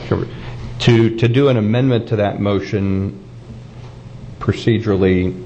How would you like to see that done? Just Well, Mr. Chairman, I think it's appropriate to vote on the motion on the table, and then if Mr. Zork wants to add another motion, let him go ahead. We could do that or take an amendment. I can do either one. I feel that that's appropriate there. Commissioner Zork is telling me to count to 3, and I think we can count to 3 on the initial. And then go from there. Let's go forward with that one. So let's go ahead and vote on the original motion, which is to do the 4+% increase. All those in favor say aye. Aye. All opposed, nay. That motion passes unanimously. Yes, Commissioner Zork. That's one. Yes, Mr. Chairman, I'd like to make a motion to establish a matching grant program of an additional $200,000 from the county that would be potentially matched and put out there available for the philanthropic community to look at matching that dollar for dollar. Second. And it go through the children's services? Yes, sir. The same distribution procedure that we use for the other funds would increase that pool up. And I make this in part because, recently we looked at quality of life issues all aboard Florida. We pledged $2.7 million on top of $300,000 we've already spent. So we're in we're into that quality of life issue, property value effective over $3 million. This tying it into a matching program limits the county's exposure to a certain dollar. And by doing that, then we have some time to look at how we can look at increasing the funding in years going forward. But it provides, I think, what are really some essential needed dollars that with that backlog, we could put a significant dent in some of the backlogs that these programs have. And let's see, I have a second on the motion. So, we do realize that we're going to have a tax increase. Let's go in that with your eyes open, because I don't think you'll have. If you're willing to do that, I don't have a problem. I really don't. But it's very hard to tell staff, increase everything, give $2.7 million here, 200 here, double digit here, and then say don't increase taxes. That's the only thing I think you need to understand. Yeah, and I think that what I'd like to see also is for it to come back from the from the advisory committees and say, okay, this is where we'd like to spend these dollars. I think let them come back with what we're considering, and then let's see a plan. So that's as they have in the past. Yes. Yes, Mr. Chairman, on a procedural thing, if we're looking at that, when do we set the benchmark? I heard that the league just allocated their dollars. Are we talking about how much they raise next year compared to what they raised this year, or I think they want getting the timing set in time for us to determine? Exactly. We need to know for the Children's Services Advisory Committee how much they're going to award in that June time frame, and the timing of getting a reporting is concerning. Okay, I think we understand that you went up 4.5% on what they allocate to, the Child Service Advisory Committee. Now you want to allocate an additional amount towards the match, and that's up to a certain number that you want. And I think that would have to be a separate line item. Yeah, and that's how we'd handle it. Is it for next year or the following year? That's what Jason wants to know. Time. I think it would be the 15-16 year that we're. I'd like to see if we can get the match by June 3rd when we meet. And I mean, we went around the community to raise funding from the funders for the Kindergarten Readiness Collaborative, and the community came up with $65,000 for that initiative. We've raised the bar for this, and we will, the Kindergarten Readiness, as we go and try to gather this money, the recommendations for how that money is spent, through Children's Services, but the Kindergarten Readiness Collaborative will prioritize how they think that money should be spent. You've already done your fundraising this year for. I think we can get additional monies. Okay, so what you're saying is above what you've collected, we're going to match for additional. And I think that's Commissioner Zork's motion. Okay, I just want to understand. We want to understand it fully, and also, is it dollar for dollar, 50 cents? Dollar for dollar. Okay. Up to our side of the 200. Yeah. And then just so I'm clear, these would be monies from the private sector that they would be giving to the county to give to the Children's Services. The accounting mechanism can be whatever it needs to be to qualify for the match. We have to give to a 501c3. So what will happen is where that 700 child waiting list is, somebody says, okay, we're going to take care of those, and then what that would do is it would not be any in-kind services. It would actually be cash from the donations to these nonprofit organizations, and they would say, okay, this is over and above what we've already got. Yeah, I mean, again, we would create a pool. You would match that pool, and our checks would go directly to the nonprofits because we're required to give money to 501c3s, all of the funding agencies in the county. Are you clear on that, Commissioner? Just as long as they document it somehow. Right, so sure. We make And work they with Jason on keeping track of the. Oh, sure. Sure. Yeah. Okay. Also, this is only for the portion that you're going to give towards children's agencies. I think that's absolutely the board wants. Okay. Yeah, because they still have the requirements, the rigorous requirements of the advisory committees, Children's Services. Yeah. Okay. Know this. Brad, come on up to they can't hear you out in TV land. The Children's Services Grant Review Committee would need to know the actual dollar figure when they do their review on June 5th, I believe, and when they do their allocations and review. You've got that portion for what you're going to review in your process. What we're saying is what they do, my understanding is that we're going to match. It's a separate, they've already given you the 4.5%. You've got your game plan for next fiscal year. Now, in order to go further and do better, now we're trying to lay something out for you. So Children's Services Advisory Committee wouldn't be allocating this extra $200,000. $400,000. I think they would. Yeah. Well, only two. You'd give two, we'd give two. Correct. Right. You're giving yours directly. You're doing the allocations. Right, but it'll be matched. I understand exactly what you're saying. If by June 2nd, when we make our determinations, I can say we have $200,000, well, you'll be able to say you have $200,000, at which point we'll do the allocations assuming that we have $400,000. How the actual accounting will work is this pool will write the checks directly to the nonprofits, and you will write the checks directly to the nonprofits. Right, but Hope, I think they have to be decoupled. Can we? I see because them. Okay, go on. If you all give $50,000 to the kindergarten readiness, and then so that means Children's Services has an additional $50,000, they can't be tied to giving the county's $50,000 to kindergarten readiness.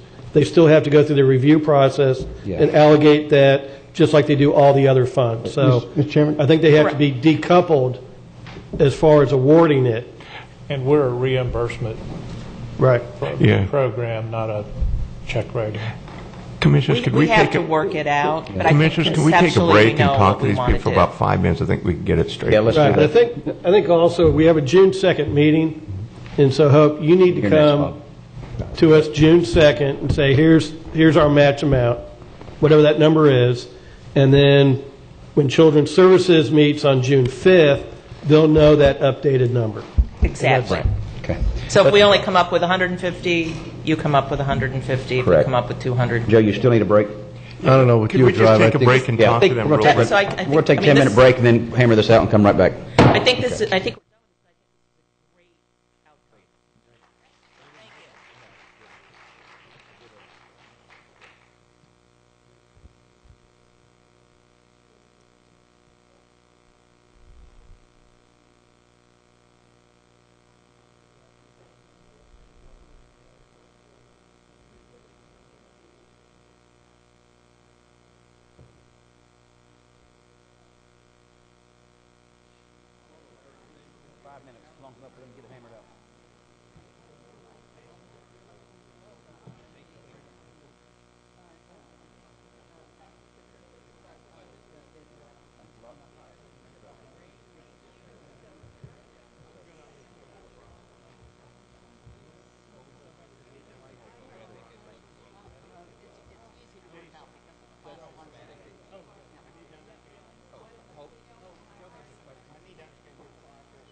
know y'all got it worked out?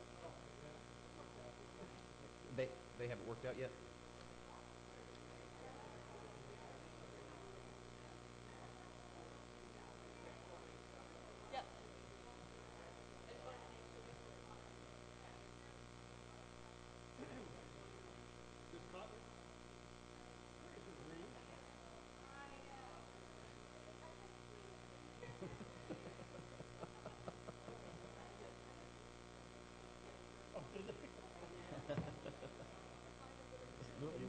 lapel or something, yeah.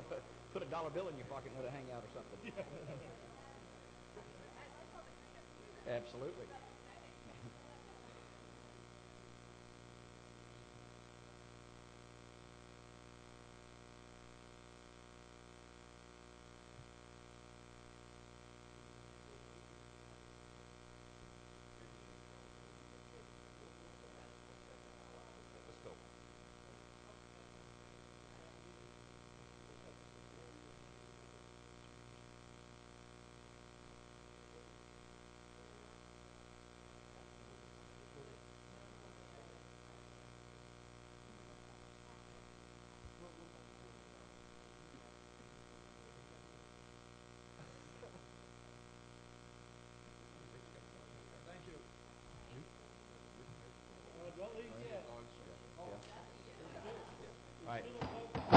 All right, meeting will come back to order. He said don't leave yet.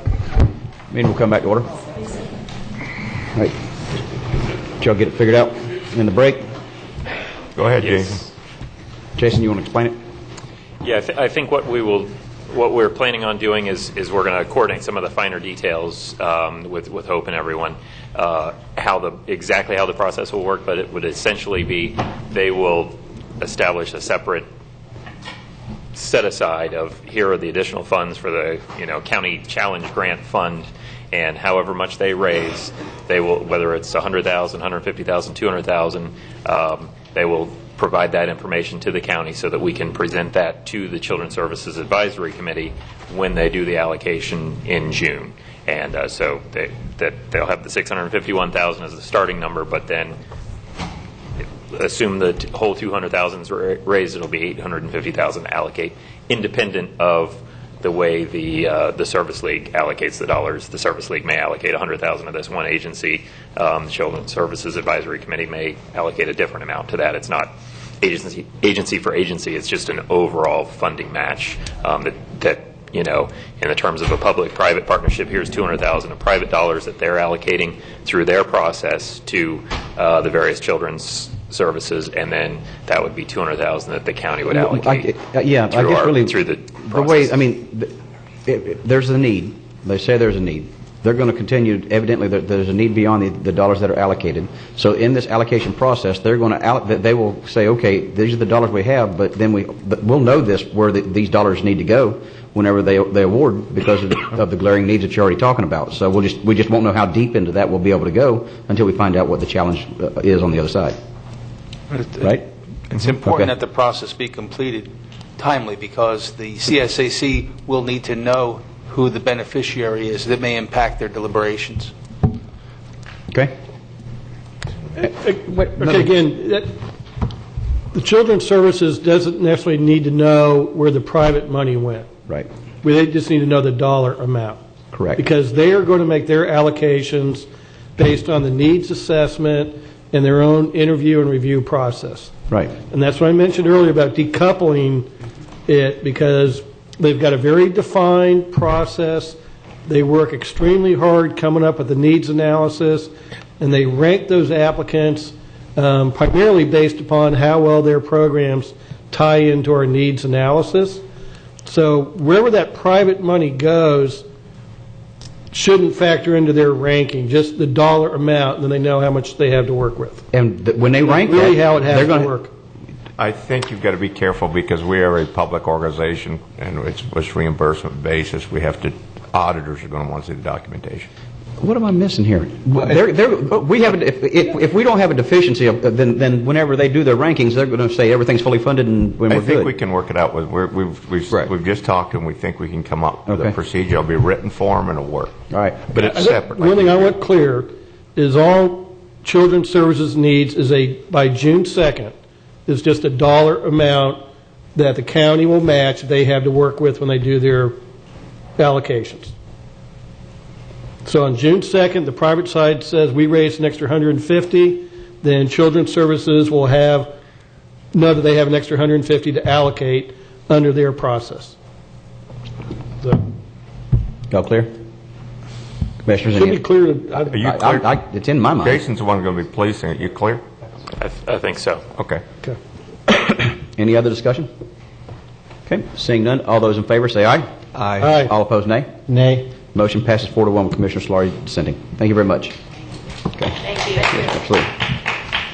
That moves us to the Advisory Committee's recommendation, RFP number 2015-031, new focus areas for the 2015-16 sample agency contract to be used, found on the memorandum pages 84 through 151 in your backup. Mr. Bernauer, welcome. Yes, this is for the RFP for Children's Services. It'll be going out shortly to all the agencies. We'll be sending it out electronically this year.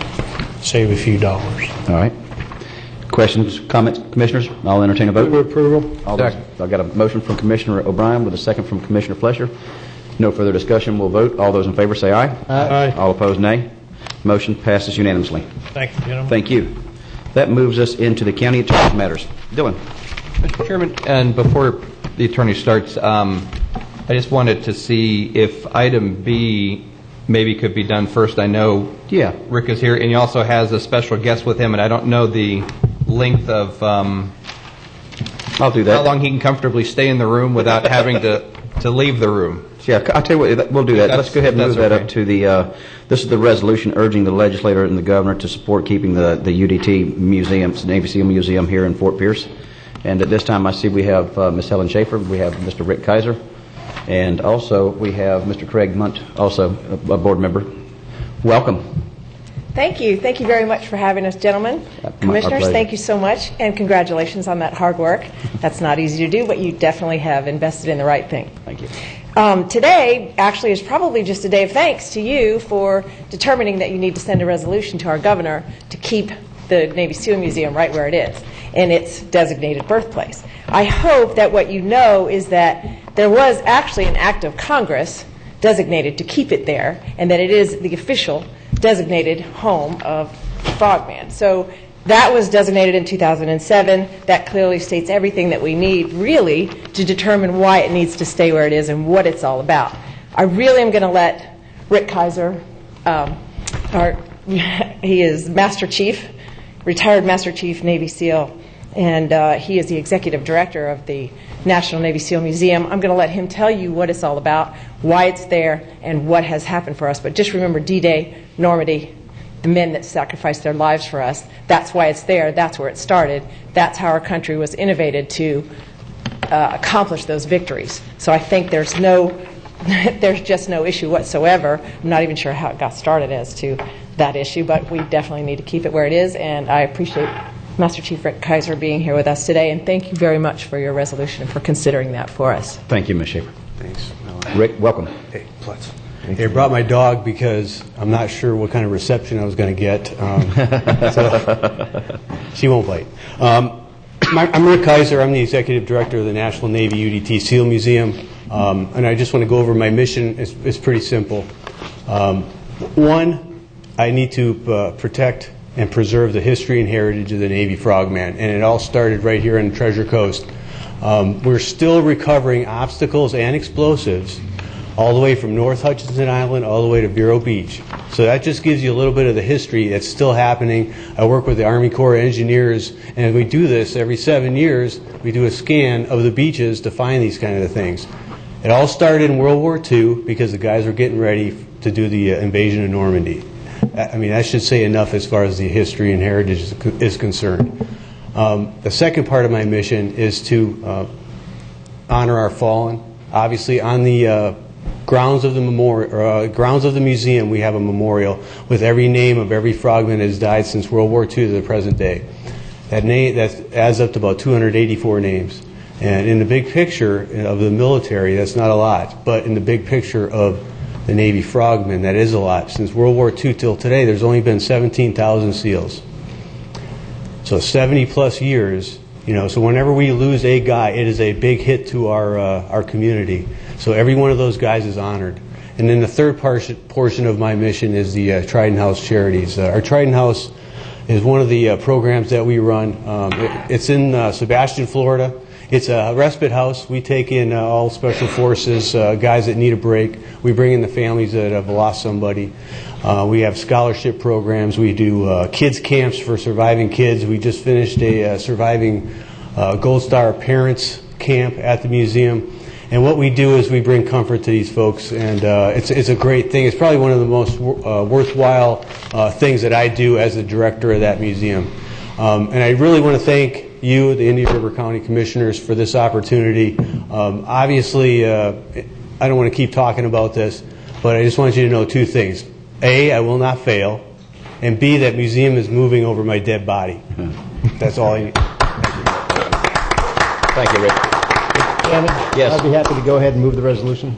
I got a motion from Commissioner. Come on up, Craig. I got a motion from Commissioner Slory with a second from Commissioner Zort. Mr. Munt, welcome. Thank you, Chairman Davis. Commissioners, good morning. My name is Craig Munn. I'm Vice President of the Board of Directors at the UDT SEAL Museum, and I proudly served in the military. I was in the Army, however, but they needed me for diversity. We had plenty of Navy and SEALs on our board. Just a little bit of background, I think. Rick mentioned the three areas of support that we have for the museum, the memorial, and the Trident House, but then also the site of the initial training in preparation for the Normandy invasion actually took place on the beaches here, which is the significance. I'd like to say that we have recently completed over $3 million of improvements to the site, buildings, and exhibits. And this is the commitment that we have to the area here. And we're not about to try to move the memorial or any of those buildings. We have a long-term agreement with not with Indian River, with St. Lucie County through 2044 that the museum will remain on that site. And we hope that we'll be able to extend beyond that. We had a former employee who floated an idea independently that a relocation to a military installation either in Virginia or California might be something to be considered. Unfortunately, it got some traction in the media, and we've been unable to undo that in spite of putting out a press release and also Rick sending a letter to the editor that the February 9th Board of Directors meeting, we affirmed that Fort Pierce is the location of the SEAL Museum and it will not be relocated to any other installation. Fortunately, last week I was able to appear before a Senate subcommittee for appropriations. We not only are going to firmly stay where we are, we're looking to expand further. Rick has just completed an 8,500 square foot installation with the exhibits going into place now. We'll have a grand opening of the new area in about 2 months, and we'll certainly extend an invitation to you folks to come down and join us at that time.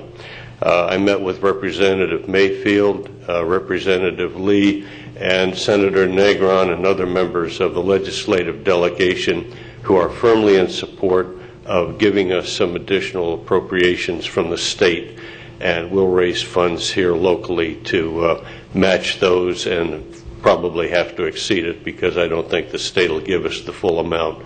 But we are working with the state level and further getting support from them. So we're going to stay right here, and we look forward to serving the local community and our national interests as well. Thank you very much for your time. Thank you, Craig. Thank you. Any further discussion? Mr. Chairman, I have one request for Mr. Kaiser, that when some of us travel back to Tallahassee and we want to carry forward the support of the funding for your organization, can we have you and the dog come along? That might open a few extra doors in Tallahassee and maybe get some more positive yeses out of that funding request to support your bill that's in Tallahassee for money. Okay, thank you. All those in favor? Aye. Aye. All opposed, nay. Motion passes unanimously. Thank you. Right. That moves us to back up to A, legislative update, county attorney's matters. Dylan? Actually, Kate Kottner will be making this presentation for us today. Super. Kate, welcome. Good. Can you hear me? Yes. Okay. Good morning. Kate Kottner, Assistant County Attorney for the record. I would like to start by saying that due to the nature of the legislative process, the bills that I'm about to talk about can change on any given weekday. And this is exciting because it provides us an opportunity to amend the language of a bill to better serve the interests of Indian River County. So as we move through the bills, please let me know if you have any questions or concerns on the specific topic.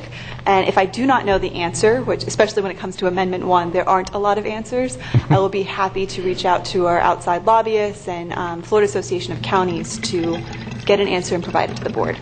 I would also like to ask that the board provide guidance as to whether or not it would like to actively oppose one of these bills.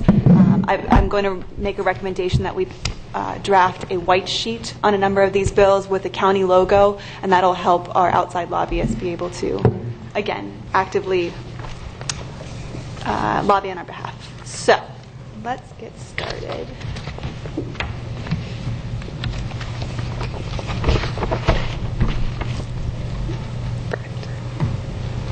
Okay. Ooh, sorry. All right, the first bill that we're going to talk about, I'm going to go through our priorities first. The first bill is the amendment that we tried to make to chapters 180 and 153 that referred to water and sewer service areas. As you recall, back in February, I believe February 3rd, there was a PSC hearing that we all attended up in Tallahassee, and really that kind of affected our legislative efforts to do anything for this particular session. Consequently, the Indian River County has spoke to both the House and Senate sponsors for the bill that has to do with water and sewer services, and we will bring this issue again next session. Also going to talk about legislative oversight of the FMPA, Florida Municipal Power Agency. On January 21st, 2015, the Florida Auditor General released a preliminary audit report of the Florida Municipal Power Agency. On February 20th, 2015, the Florida Municipal Power Agency responded to the preliminary audit report. Currently, the Florida Auditor General is reviewing the response. We are actively watching this, but at this point in time, there's really not an update to give. Moving on to the reimbursement from the Department of Juvenile Justice. So Senator Negron is the chair of the Appropriations Subcommittee on Criminal and Civil Justice. He has appointed Senator Bradley to be the point person on this particular issue, and Senator Bradley has sponsored a bill, 1414, and it proposes to make the state responsible for 40% of the costs associated with providing care to the juvenile justice centers. That would in turn make the counties responsible for 60%. There's no reimbursement associated with the Senate bill. Currently, there's not a House bill, but we expect that this week a House bill will be released. We do not expect there to be, according to Florida Association of Counties, it will not be a 50-50 split. It's probably going to be anywhere between a 53 to a 57 split for the county's responsibility. According to the House sponsor, I believe it's going to be Representative Metz, he said that the numbers are based on the data and the rules that are promulgated by the Department of Juvenile Justice. Now, as you know, we are challenging those rules, so it's a little iffy. But the good news is that the House would like to have a reimbursement language in its bill, and it would be anywhere between a 5 to 10 year reimbursement time period. Now, what are they going to reimburse? How much? We don't know yet, so stay tuned. Next is the boundary modification to the Foreign Trade Zone 136. Indian River County was on the priority list to be included within the foreign trade zone. In January of 2015, both Representative Mayfield and Senator Altman sent a letter to John Walsh, the Executive Director of the Canaveral Port Authority, requesting to amend its charter and expand this border. Commissioner Zork, along with staff, I believe we feel confident that the Port Authority is going to take this issue up next year. So thank you, Commissioner Zork, for all of your efforts on that. Okay, just on that, and I don't know, Commissioner Zork, I know that Representative Goodson no longer represents Indian River County, but he did represent a portion of us a couple years ago before the redistricting, and he's always been a pretty staunch supporter of the county.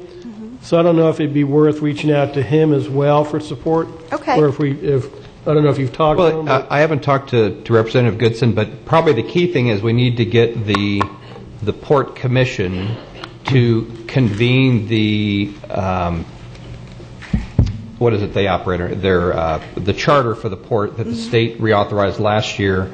That the port at the January meeting when I was in Brevard County, they had mentioned there was about 5 or 6 items that surfaced up that they failed or didn't get addressed in the last charter revision. Is we need to get them to convene the Charter Commission, and with the legislative session starting early next year, I sent an email to them last week saying that we really have a kind of a short window for them to get convened, get set up, have their meetings, get their conclusion and findings before committee meetings start in September next year.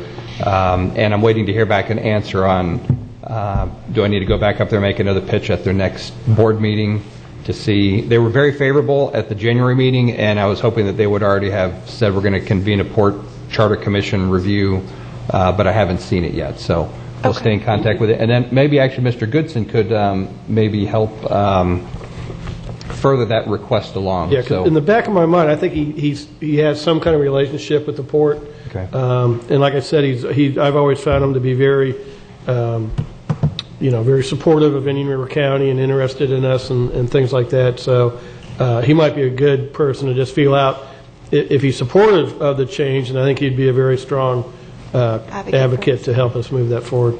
Fantastic. Okay. And like Commissioner Zork said, too, it would help us kind of revisit the issue and reach back out to him. Perfect. Thank you. Okay. Beach restoration and renourishment. Indian River County has requested $225,000 for the Wabasso Beach post-construction project. We're ranked number 12, and we feel confident that the project will receive funding. Even in the governor's budget, we're included, so we feel very good about that particular appropriation. Indian River County also has requested $50,000 for the Segment 5 Vero Beach rehabilitation. We're ranked number 39, and our outside lobbyists are working with the Florida Shore and Beach Preservation Association to get this project funded. We're not as confident about that, but we are working on it.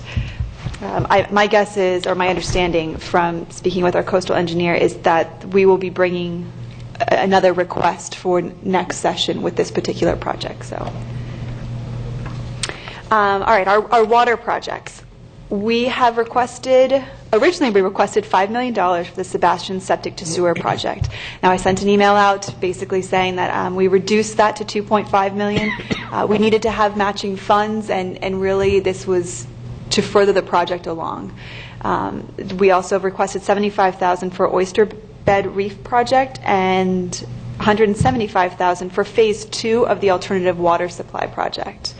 Do you guys have any questions on that? On those, excuse me? No? Okay. Oh, all right, enterprise zones. Enterprise zones is kind of a buzzword this legislative session in Tallahassee. So just to give a brief history of it, in 1982, the Florida legislature created the Florida Enterprise Zone Program to encourage private investment in economically distressed areas by providing access to certain business incentives and benefits. Everyone is being told that the current program or structure of the enterprise zone as we know it is not going to be reauthorized by the Florida legislature. However, all is not lost because there are a lot of legislators that are trying to preserve some form of an enterprise zone. There are currently a number of vehicles both in the House and the Senate which can be amended and added to. One of them is Senator Latvala has sponsored Senate Bill 1214, which is designated really to give more incentive to businesses. There's also a bill sponsored by Senator Dietert, which is more like a statewide grant program. The bill that's getting the most buzz, if you will, is House Bill 7067, which is being sponsored by the Economic Development and Tourism Subcommittee and Representative La Rosa. This bill would create a new enterprise program that would allow local governments to create their own enterprise zones. It would not receive state funding for consecutive 24 months.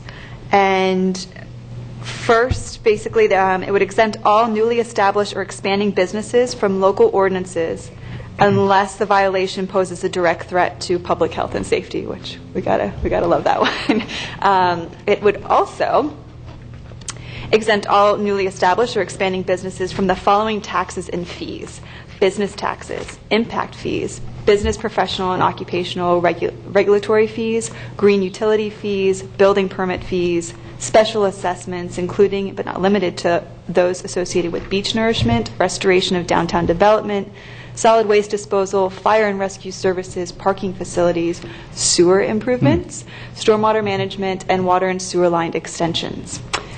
It would also exempt these new businesses from sign ordinance requirements, permits and fees, and tree and landscaping ordinance requirements, permits and fees. It's quite extensive. I mean, I read this and I saw some other piece on it.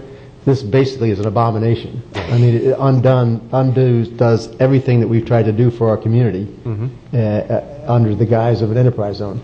I really have no clue as to where whoever put this forward is coming from. I know that there are a lot of other counties are pushing back because they feel that on one hand you're saying, oh, you're going to take away our funding for these programs, but you can voluntarily do it. But if you do, we're going to put all these restrictions on you.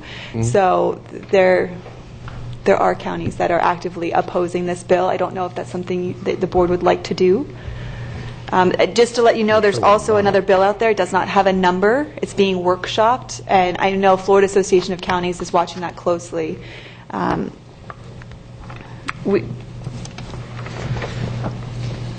if somebody else wants to go ahead and destroy their community, go let them have it. That'll give us a competitive advantage. Okay. So, I mean, I'm happy for local choice and home rule. I just realize that for our community, it undoes a vast majority of things we've been trying to do in the last years. Yeah, I think this is a disaster, this bill. No, I agree, and I know next week a number of us are up there for a couple of days, is to see what, between this week and next Wednesday, what FAC is learned in the meantime in your contacts up there. But this, I don't know who would want this. This is definitely not good. And we can see maybe what's the bill that's being workshopped that's not out yet.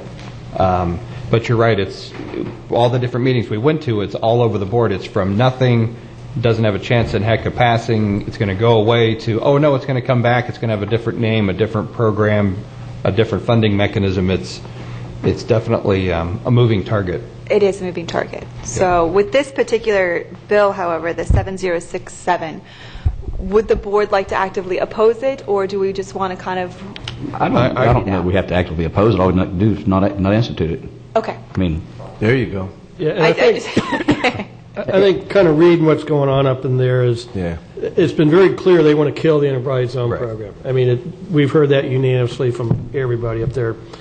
And so I think this is just kind of the bone they're throwing out there, like, okay, if you really want an Enterprise Zone, here it is, and we're going to make it so onerous, nobody will ever want to do it. Right. And therefore, Enterprise Zones are going to be effectively killed all around. So I don't think, I think this is just being thrown out there to emphasize the point they want to kill Enterprise Zones. So I don't think we have to get too geared up over it, because I just think it'll be irrelevant by the end of the session. Okay. Less than honorable mention. All right. The last two priorities are, let's see, the county funding of court-related functions. There's really not a direct piece of legislation on this issue. And then All Aboard Florida. There's not a direct piece of legislation, but there is a bill that we will talk about that I think the All Aboard Florida project will have a negative impact on the county. So let's start with hazardous walking conditions. This proposed legislation revises the criteria to determine hazardous walking conditions for public school students, as well as revises the procedures for inspection. So the hazardous walking condition would include a condition within a 2-mile radius of a school. The proposed legislation would allow school boards to sue counties under Chapter 86 to determine if hazardous walking conditions exist. If a condition is hazardous, a county would be required to place remedial action in a 5-year transportation work program or justify in writing the reasons why the action would not be included. Legislative staff has determined that this will cause an increase of cost to local governments, but they're not really sure on the exact amount.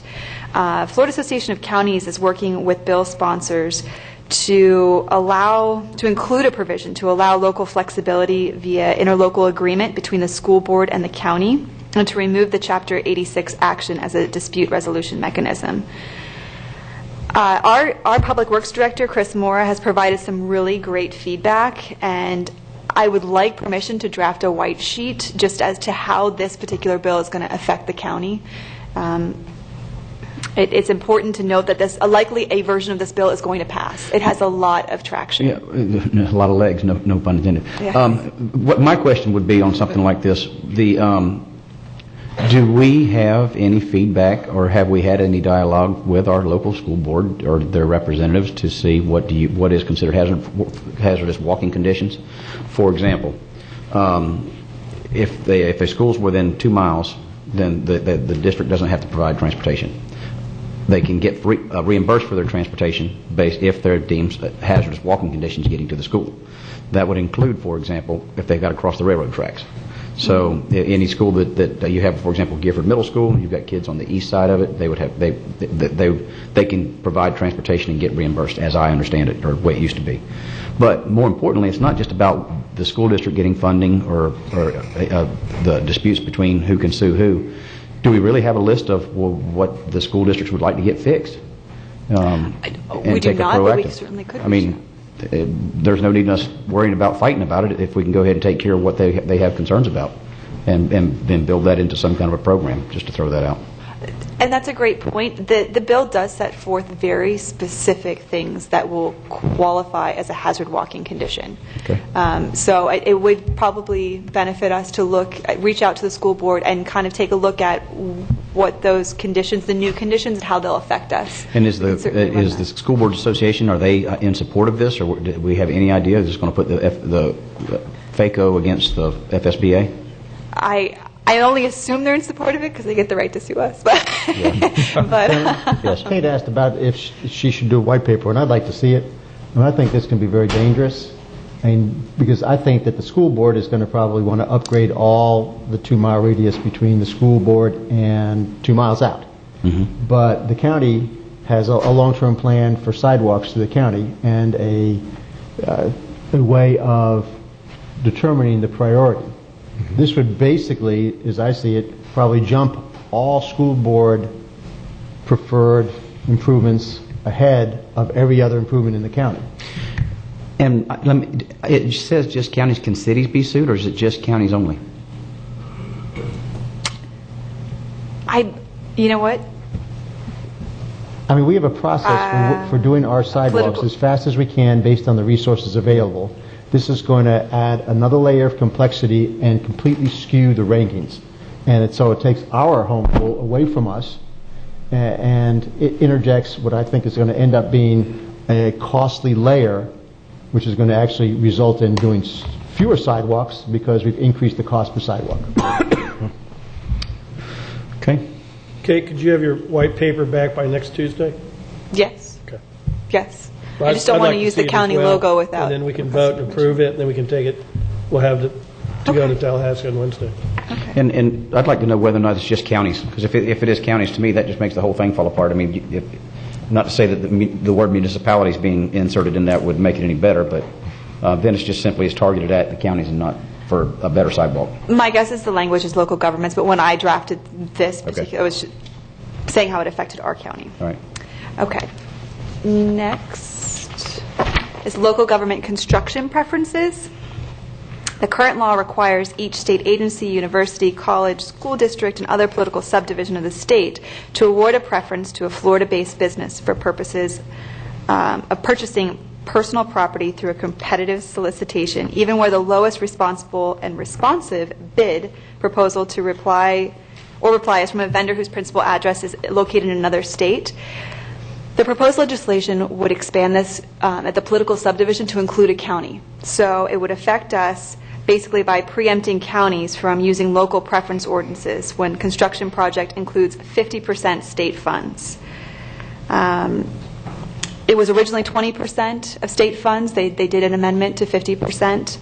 Florida Association of Counties actively opposes this bill, but I wasn't sure how the board would like to react to it or not react to it. And I'm a little confused on this, Kate, because the current law requires all those state agencies to award a preference, and then it's going to include county government that we're required to award a preference, and then it says we can't use a local preference. So I'm a little confused what they really want us to do. They're going to set forth the preferences, the criteria of how to award these bids, and so it would preempt any local ordinance that we have on this particular issue. Sorry if I didn't make that clear.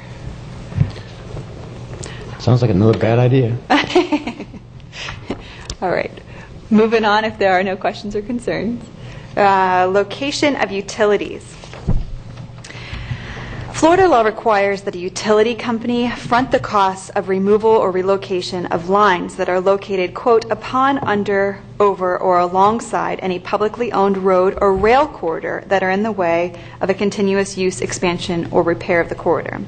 FDOT and local governments have a statutory right to enforce reasonable rules and regulations regarding the placement of utility lines, again, upon, on, above, under, over, across, or alongside any public road or rail corridor, and the counties are authorized to license a private entity to construct the utility lines.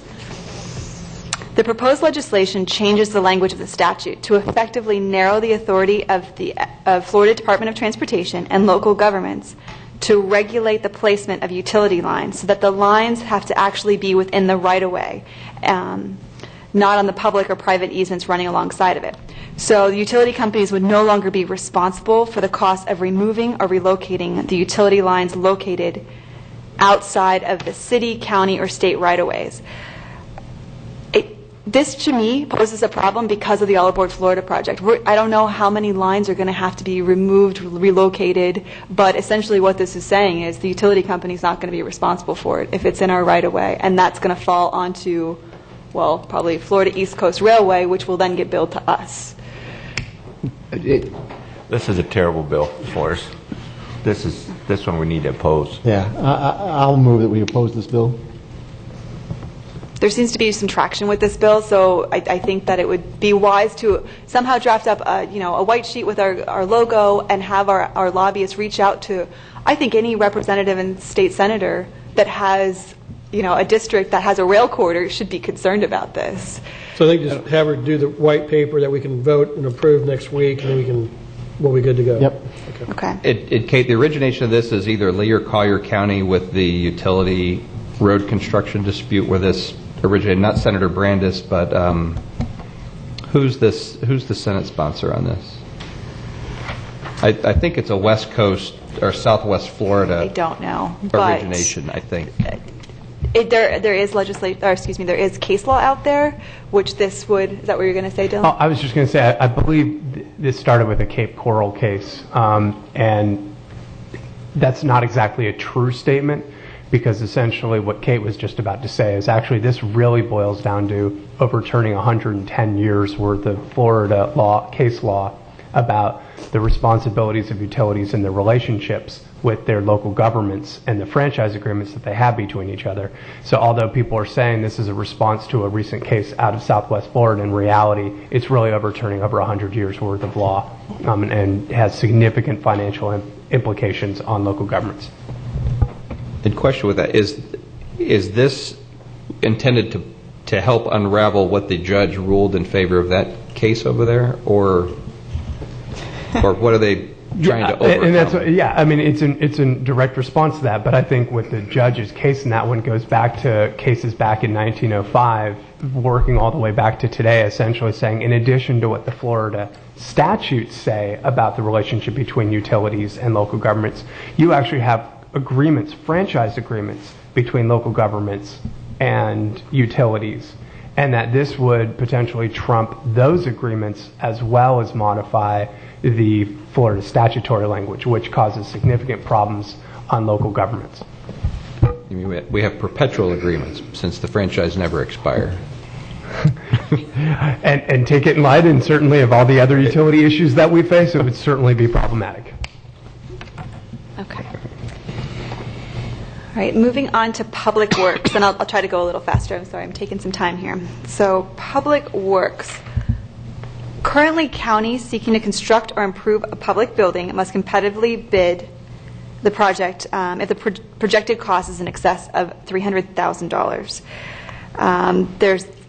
There's all sorts of public notification in the Florida Administrative Registrar, etc. The proposed legislation prohibits the county, except when required by state or federal law, from requiring that a contractor, subcontractor, material supplier, or carrier engaged in public works do the following: pay employees a predetermined amount of wages or wage rate, provide employees a specific type, amount, or rate of employee benefits, control or limit staffing, recruit, train, or hire employees from a designated or single source, designate any particular assignment of work for employees, participate in proprietary training, not raining, programs, or enter into a type of project labor agreement.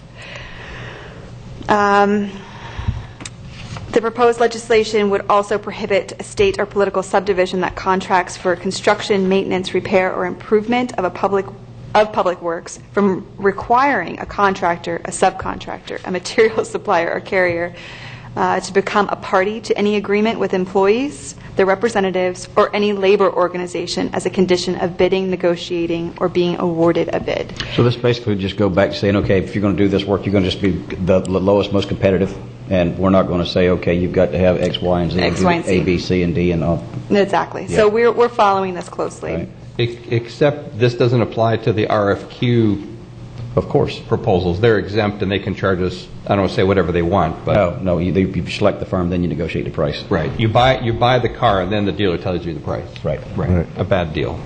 Maybe we'll put that on next year.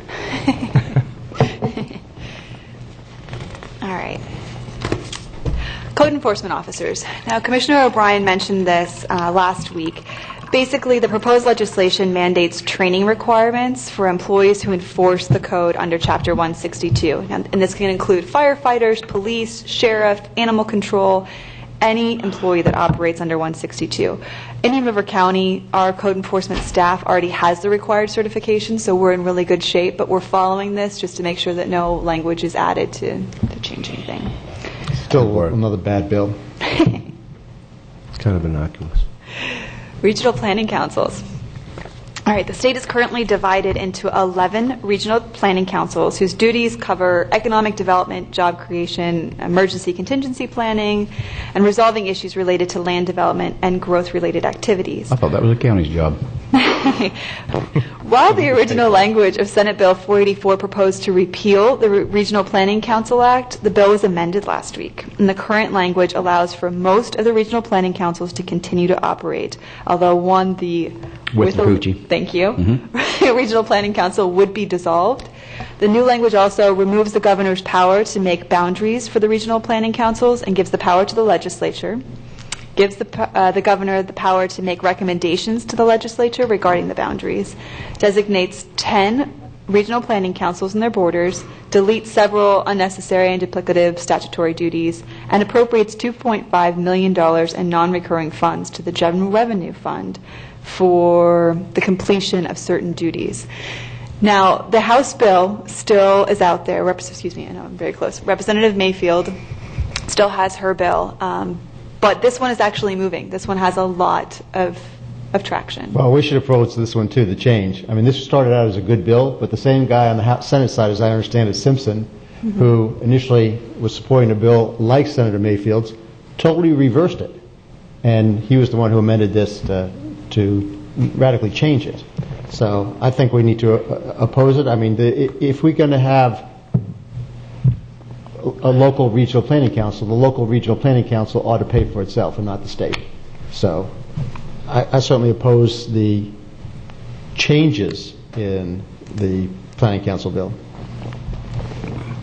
Kate, was there any other suggestion of going from the 10 regional planning councils down to 8 as commissioners, I don't know if you were there, on Friday morning, Commissioner Smith had mentioned from Martin County that since the state is divided into 8 geographic economic regions, is to pair up planning councils in those 8 areas so that they're all dealing, kind of like the judicial system we're in the 19th Circuit, so everything I do falls in remember him together. saying that in the meeting. I think it was on Thursday. The Thursday, big group meeting. yes. I haven't heard anyone else say that, Okay. but that's not. I can certainly ask around Okay. to see how much traction that is receiving.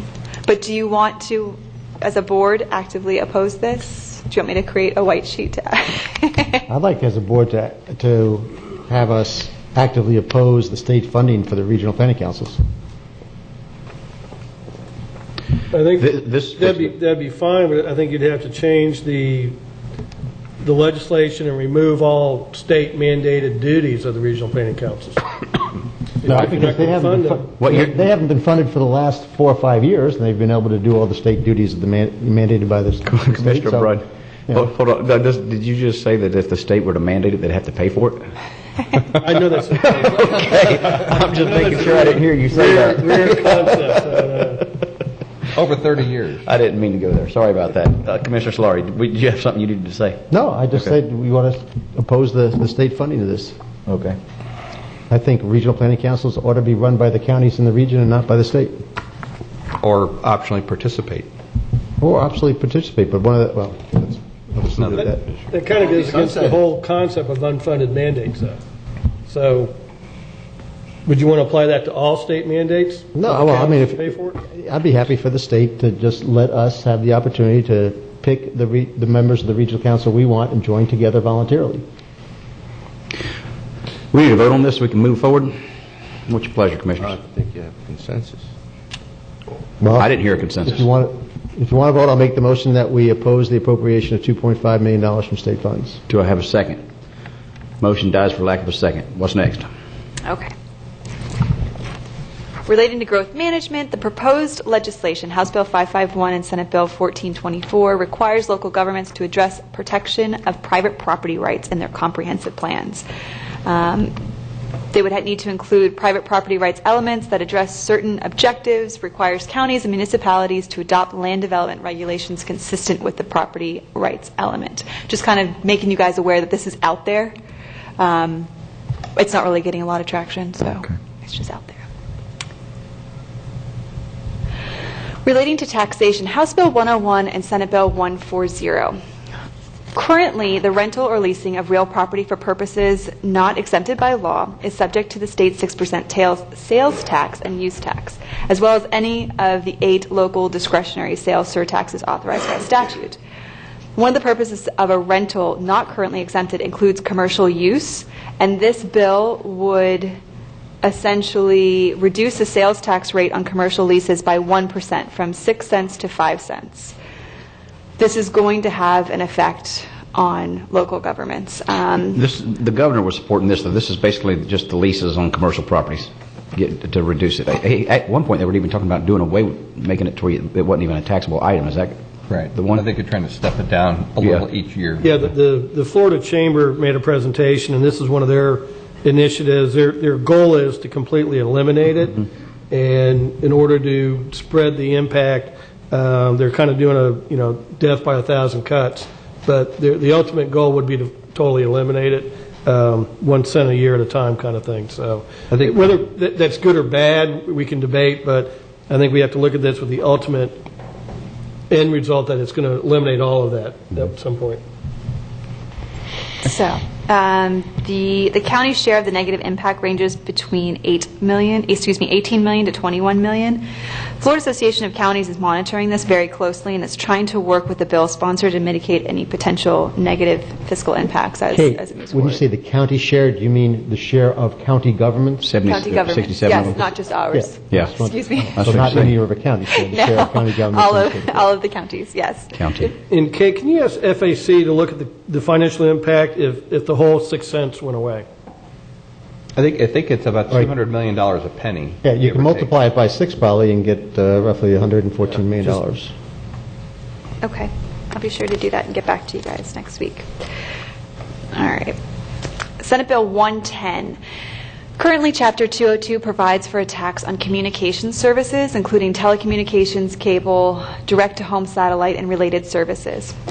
The proposed legislation would direct the rate of direct-to-home satellite communication service tax to 8.8%, and non-satellite service that distributed via Chapter 212 from 63% to 54%. This is a top priority for the governor. While the original language of the proposed legislation would have negatively affected local governments, that has since been amended. So we're okay with this particular legislation, but we are watching it closely to make sure that if there is a House companion and it doesn't include that language that we took out. So we're safe, and this seems to be moving through at full speed.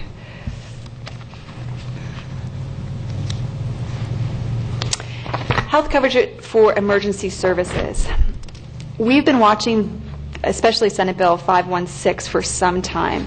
The proposed legislation would limit the reimbursement for emergency medical services, including EMS ambulance transport services, from non-participating providers. I've been told by back channels that a lot of the legislators are irritated when they go up to Tallahassee if they have to see a doctor. They have to pay a lot more money. So this might be somehow related to that. The Florida Association of Counties has been working with the sponsor and expects an amendment to remove ambulance transportation from the bill altogether. Our staff, including our emergency services staff, has reviewed the bill, and they still have a problem with it, even if the ambulance transport language is taken out.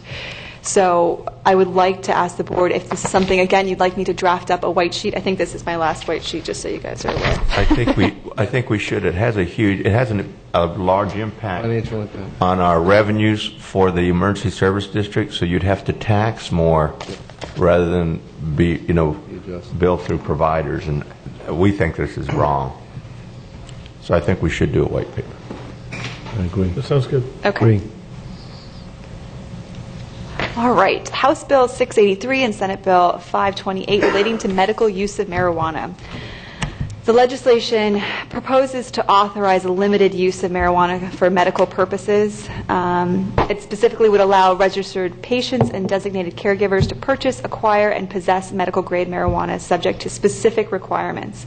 It would preempt local regulations with regards to growing and processing facilities, but it would allow local zoning and other land development regulations to apply to retail businesses and facilities.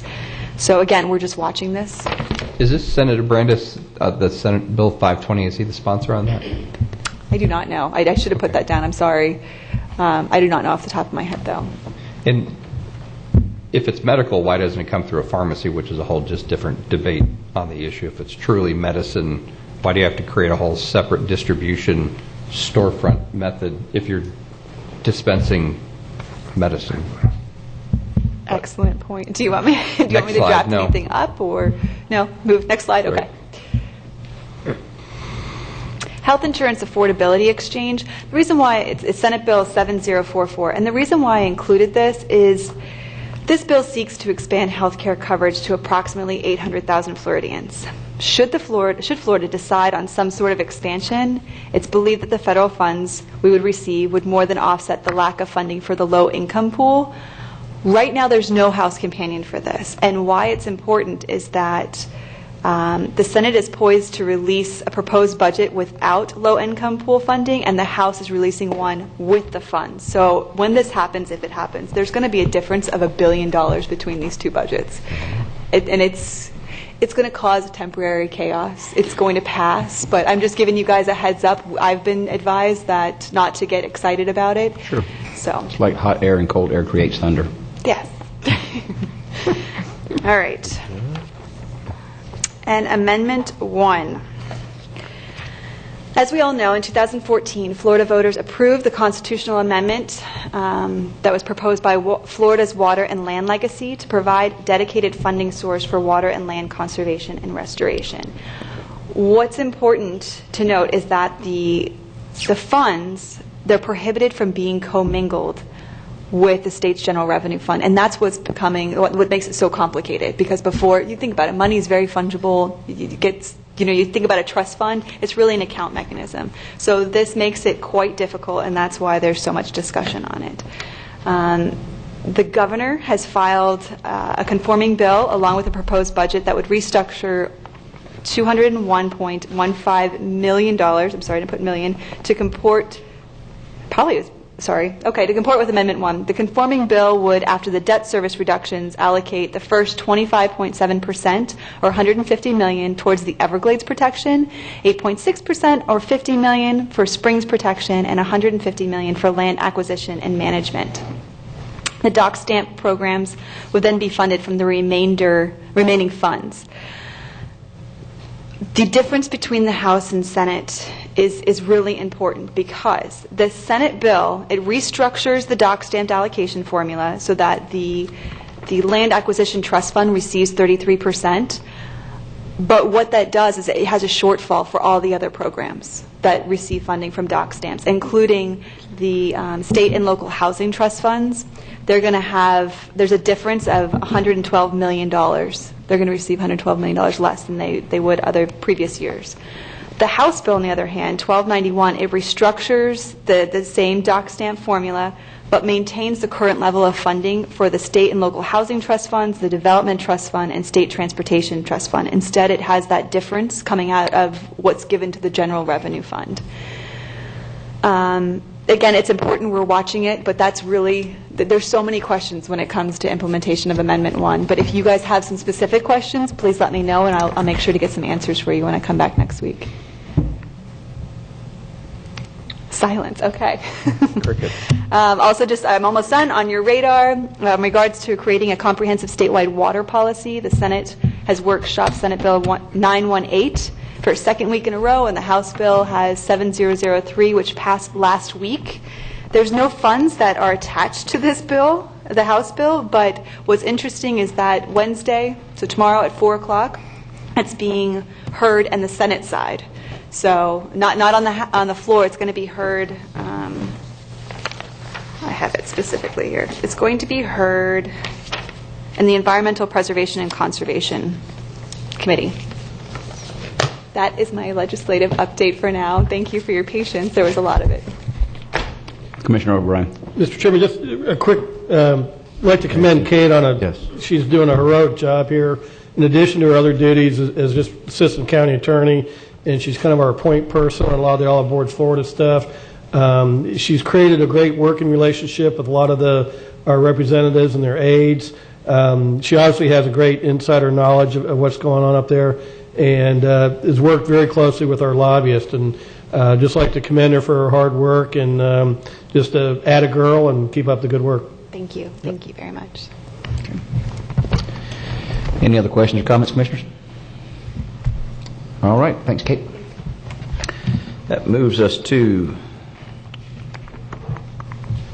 the Dylan, the lawsuit with the Department of Transportation issuance of the $1.75 billion of tax-exempt private activity bonds for all aboard Florida. Memorandum dated March 11th, 2015, found on pages 156 through 157 in your backup. Thank you very much to the Chair. Actually, to quickly address a question from Commissioner Zork on our last item, Senate Bill 528, medical use of marijuana. And Kate would have had you the answer right away, except she was looking at her presentation. I was able to cheat by looking at my phone. The general bill is by Brandes. Brandes, that's what I thought. Okay.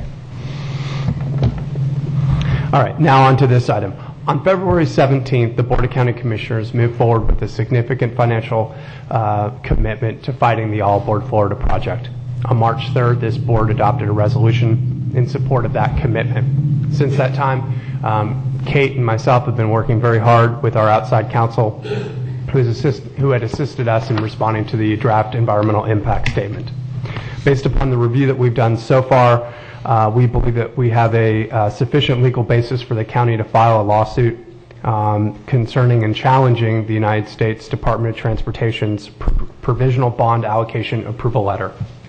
The general concept is that the lawsuit is that the bond was improperly, or the letter was improperly issued prior to the completion of the NEPA process. And kind of our issue there is one of our issues. I will tell you there's some other significant issues with the bond approval letter. But essentially is that there is a window of time or an opportunity to move forward for All Aboard Florida once the final environmental impact statement has been released.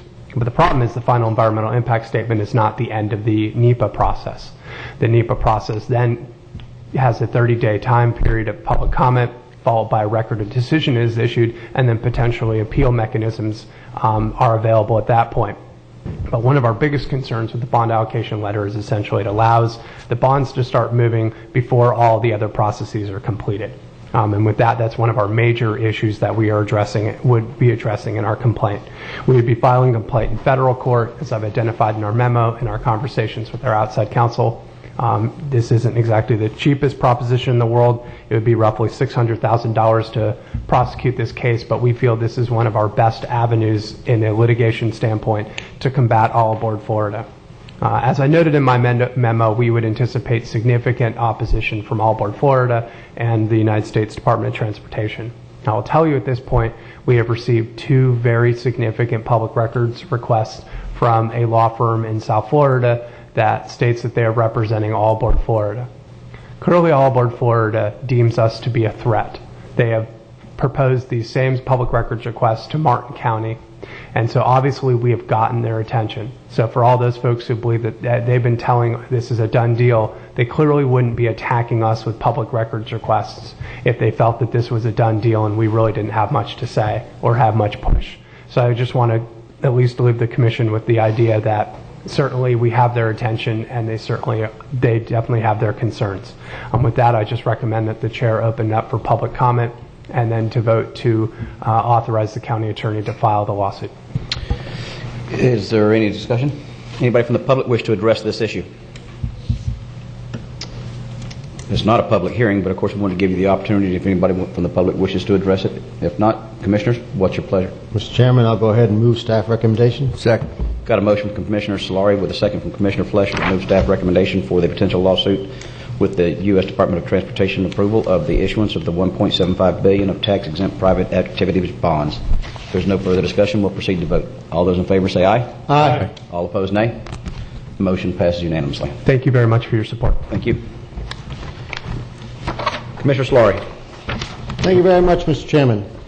Recently, the county attorney received a public information request basically asking me for everything that I cost the citizens of Indian River County to serve as a commissioner.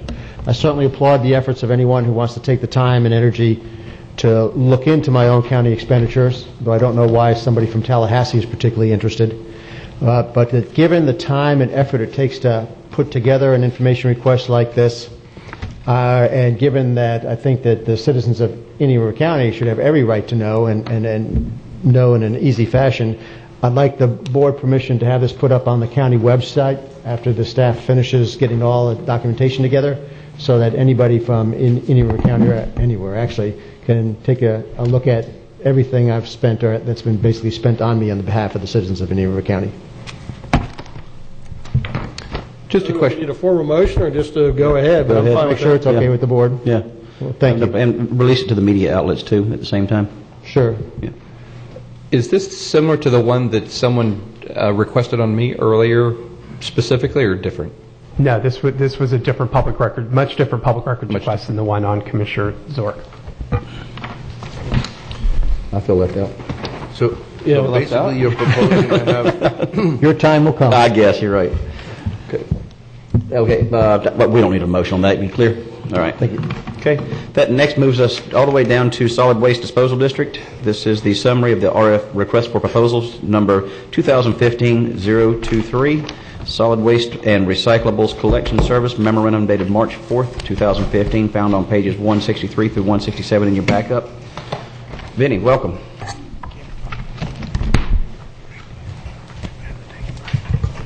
Vinny's used to move approval, and thank you. Yeah, it's going to have to work today. All right, thank you, Chairman. For the record, Vincent Burke, Director of Utility Services. Today we are going to talk about the Solid Waste Recyclables and Collection Services RFP, number 2015-023. Now, before we go into some of the details of the overview today, I just wanted to thank a couple of folks here. Obviously, we have some interested parties. Some folks are unable to attend today due to some prior commitments. We've had a chance to talk to some of them before they left. But I did want to say we want to thank the opportunity today to mention specifically some of the haulers that are currently providing a high level of service for us, both in the north and the south area, as well as thank some of the folks that took the time to submit responsible and responsive bids. We also wanted to thank Kessler Consulting. They'll be here tomorrow for some more detailed stuff, but certainly they put together the RFP, which is what we're going to outline today. But again, today we're not looking for any decision from the Board of County Commissioners. We just want an opportunity to present some of the information that was contained in the RFP, to go over some of the decisions that will need to be made tomorrow, to let you know that we're not here today to talk about any of the details, any of the numbers, but certainly just to outline some of the things that will be considered tomorrow. But at the same time, if there are some people that would like to talk about those If they things. have some comments, certainly to be able to come up and talk. Yes. Yeah. So just a quick outline of the presentation. We're going to talk about some of the goals and objectives. We're going to talk about the FDEP requirements, the 75% by the year 2020 that I think you're mostly familiar with. The RFP timeline, how we got to this point. The RFP summary, outlining what we have today, the existing service. The solid waste and recycling service areas, there's been some changes to those. Some of the recycling options to consider, dual stream or single stream. And the new residential service options and whether or not there's bins or carts associated with those. And lastly, to reiterate the special call meeting, which is going to be held tomorrow at 9 o'clock. So the goals and objectives. We wanted to have a competitive procurement. That's what RFP 2015-023 is about. And there's 4 distinct items. One is the exclusive residential and commercial collection services in the north and south solid waste franchise area. That's number 1. The second is the exclusive residential recyclables collection services in the north and south recyclables franchise area throughout the entire county. There's 2 different areas, 2 different maps, which we'll show you. Third is the exclusive construction and demolition, what we refer to as C&D, collection services and containers 15 yards or greater in the north and south solid waste franchise areas. And lastly, the non-exclusive C&D collection services and containers less than 15 yards in the unincorporated parts of the county. We also wanted to look at the RP to maintain the high-quality services, again, that our 2 service providers are currently providing to the residents. We wanted to look at possibly increasing efficiency. Definitely wanted to look at how we can perhaps increase the recycling rates and for the more reduced costs for the residents of Indian River County.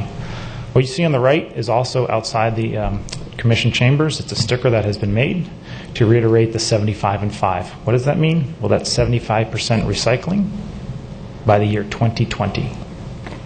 Recycle more by disposing less. Right now, we have 37% recycling rate. I can tell you that we're working on the year 2014. We should have those numbers shortly. We're working with our partners at ENEOS and some of the other folks, scrap yards and Publix and the Walmarts that have to send the data to FDEP. We send our data to FDEP, and then it's calculated to what our annual rate are. So we're working with that right now to get our 2014 rates. But 37% is where we're at currently. The state wants us to be at 75% in 5 years, or by 2020. This is just an excerpt from the letter we received from the Director of Waste Management Division on the 23rd of December 2014. Counties who did not reach or maintain at least the 40% goals are to supply a plan to the DEP by July 1st of this year. And you can see in the bottom, consequently, the following counties must submit a plan. We're included in that plan because we have not yet received our required minimum. So we're working with our partners to draft a letter to submit to the DEP as to what our plans will be to achieve the interim goals, where we should be at right now, as well as our long-term plan to achieve the 75% in 5 years. You may remember this timeline. This is what was presented to the board back in December. The RFP was released on the 6th of January. About 45 days later, we had the proposals received. Now, there was a mandatory pre-bid meeting that was well attended, but we received 4 qualified bids at that time on the 20th. And tomorrow you can see highlighted in red, the 18th is the special call meeting where we're going to have some recommendations for you to consider with some pricing and some policy decisions and potentially an award. Now, I must say that there's a cone of silence that's in effect per Section 1D of the RFP, and it shall terminate, the cone of silence shall terminate tomorrow at the time that the board meets to consider the recommendations regarding the award to the contract, or the board rejects all responses, or the board takes action that ends the procurement process. So that contract award would be negotiated at some point after the recommendation for the award and the board's decision. Then again, the existing franchise agreements expire September 30th. The new contracts would start October 1st, 2015. What do we have right now? The existing services. Up in the top left corner, you have some nice little pictures. And what we refer to, you'll hear a lot of, is 211 or 111. What does that mean? 211. Twice a week, garbage pickup. Once a week, recycling pickup on the dual bins, and once a week, vegetation pickup. Depending on where you live in the county, those days may differ, but that's 211. We have two franchise areas in the unincorporated part of the county, the north and the south. The north is currently serviced by Waste Management. The south is by Republic Services, formerly known as Treasure Coast Refuse. There's subscription services for the garbage, the yard waste, and bulk pickup. What does that mean? That means people voluntarily choose to have somebody pick up their garbage at curbside. There is, however, universal dual stream recycling. Again, I refer to the two bins. That is included in the non-ad valorem assessments that everybody pays for. Those two bins can be picked up at several places throughout the county. We have some blue bins over in our utilities office. People are looking for those blue bins. There is an exclusive right to compete for the commercial C&D, that construction and demolition debris service, again, for over 15 cubic yards. There's a non-exclusive right, which means anybody can compete for the containers less than 15 cubic yards. Okay, so this graph is of the new franchise areas. I didn't want to look at the old areas, and I'll just highlight some of the issues or changes. Again, this is the solid waste franchise area. The top portion being the north, demarked or bisected by Route 60, which runs east to west. Fellsmere, which includes the newly annexed areas, asked to be included as part of this RFP process for some of their numbers. So Fellsmere, for all intents and purposes, and the solid waste is part of the north franchise area. You have the municipalities, Sebastian, Orchid, Indian River Shores, and the city of Vero Beach. They have separate solid waste companies picking up their solid waste. And then the south portion is shown in this darker color. Now, there are some areas like Point West where there's traditional neighborhood developments that are outside the urban service area, but for intents and purposes, they were included inside the urban service area for the numbers because of some of the densities involved. So again, this is the solid waste franchise area for the north and south, including the city of Fellsmere. Now, they do have a caveat that was written into the RFP that certainly whatever the board decides tomorrow, Mr. Newmaker would have to go back and get city council for their approval as well, but they have asked to be included as part of this, and they certainly have that right to get city approval. There's another option for municipalities to piggyback, but the language specifically states that those municipalities would issue purchase orders directly to the haulers if they chose to piggyback. Now, the second map is the recycling franchise area, which is a little bit different. Again, the recycling is throughout the Indian River County, and being the solid waste and disposal district, SWID, this covers the entire Indian River County. To make the numbers match up, relatively speaking, there's portions of the Barrier Island that extend a little bit further north, like Indian River Shores, and south as well, to be included in the south recycling franchise area. And all of this in the beige is shown as the north recycling franchise area. I want to thank Will Rice from the GIS department, who's done a marvelous job in helping create some of these maps. So thank you, Will. So here it is, the RFP summary. This is the Reader's Digest version. We're looking at exclusive residential and commercial franchise areas in the north or the south, or an option to combine to have one hauler service both areas. So again, the north, the south, having two companies, or part of that was an option for one company to service both those areas. The recycling, we have a choice to make. We can stick with the small bins that you see up here, small 18-gallon that are open, subject to rain, or perhaps go to a single stream. cart, rolled carts. I think you've seen some of those carts have been brought to the dais here with some of the lids. And the garbage, we had some options included in there as well. Manual, where some of the customers provide the bins, or perhaps carted, where the bins are purchased, where they have the lids, they're uniform in shape and size. Twice a week or once a week garbage pickup. We talked about the 211 versus the 111. Once a week garbage, once a week vegetation, once a week recycling. And we have another option for subscription where people can voluntarily choose to have garbage picked up, or perhaps universal, where it's added to the tax bill inside the urban service area, and an option for subscription services in the or outside of the urban service area. Again, we highlighted in the blue that if the universal is chosen, it would be an annual assessment that would be put on folks' tax bill. The C&D service remains the same, although the only change that we have for the C&D is that if the successful hauler gets the north area, they would have exclusive rights to that area for the C&D.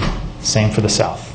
So the service doesn't change, but the areas would be restricted for those folks based upon the award of bid.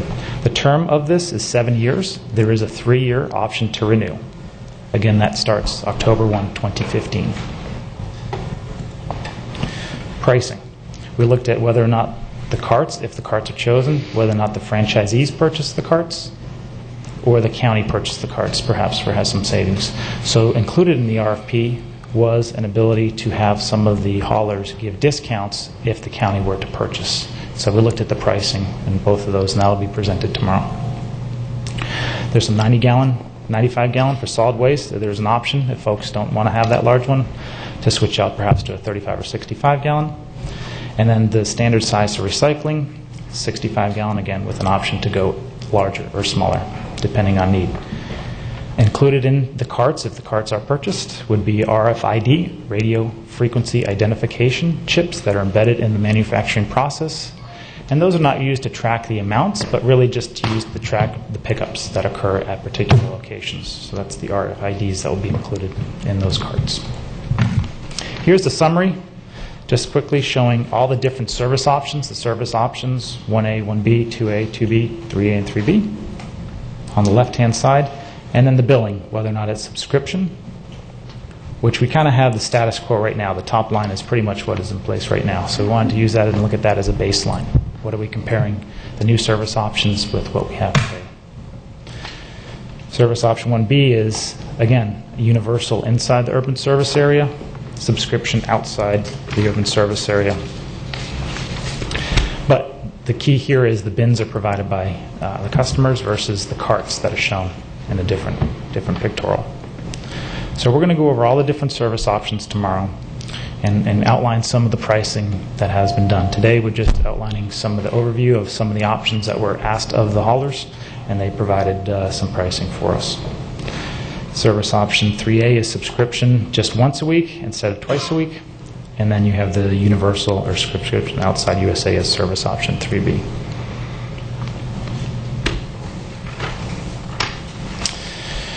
The RFP summary, the evaluation criteria. Okay, so the evaluation criteria was comprised of 4 categories with the points that you see assigned. If you recall, the board weighted more towards the financial part of it, from 50 to 65% last year. And so what I wanted to do is just briefly explain this process. So qualifications and references, the technical proposal, and the participation growth strategy. Those accounted for the first 3 categories of 35% of the 100 points. There's a selection committee that's comprised of the budget director, the utilities director, and the solid waste managing director that had to review each and every proposal independently and score each and every proposal based upon those 3 criteria and provide those to the purchasing manager at a select time. We noticed that. All the haulers were notified, and those numbers are presented at that time. The financial proposal was independently evaluated by the purchasing manager. So the 2 scores between the selection committee and the financial proposal are added together to get a cumulative total out of 100 points. And we're going to show those tomorrow, and I believe some of those numbers are in the backup for the special call meeting to be held on the 18th.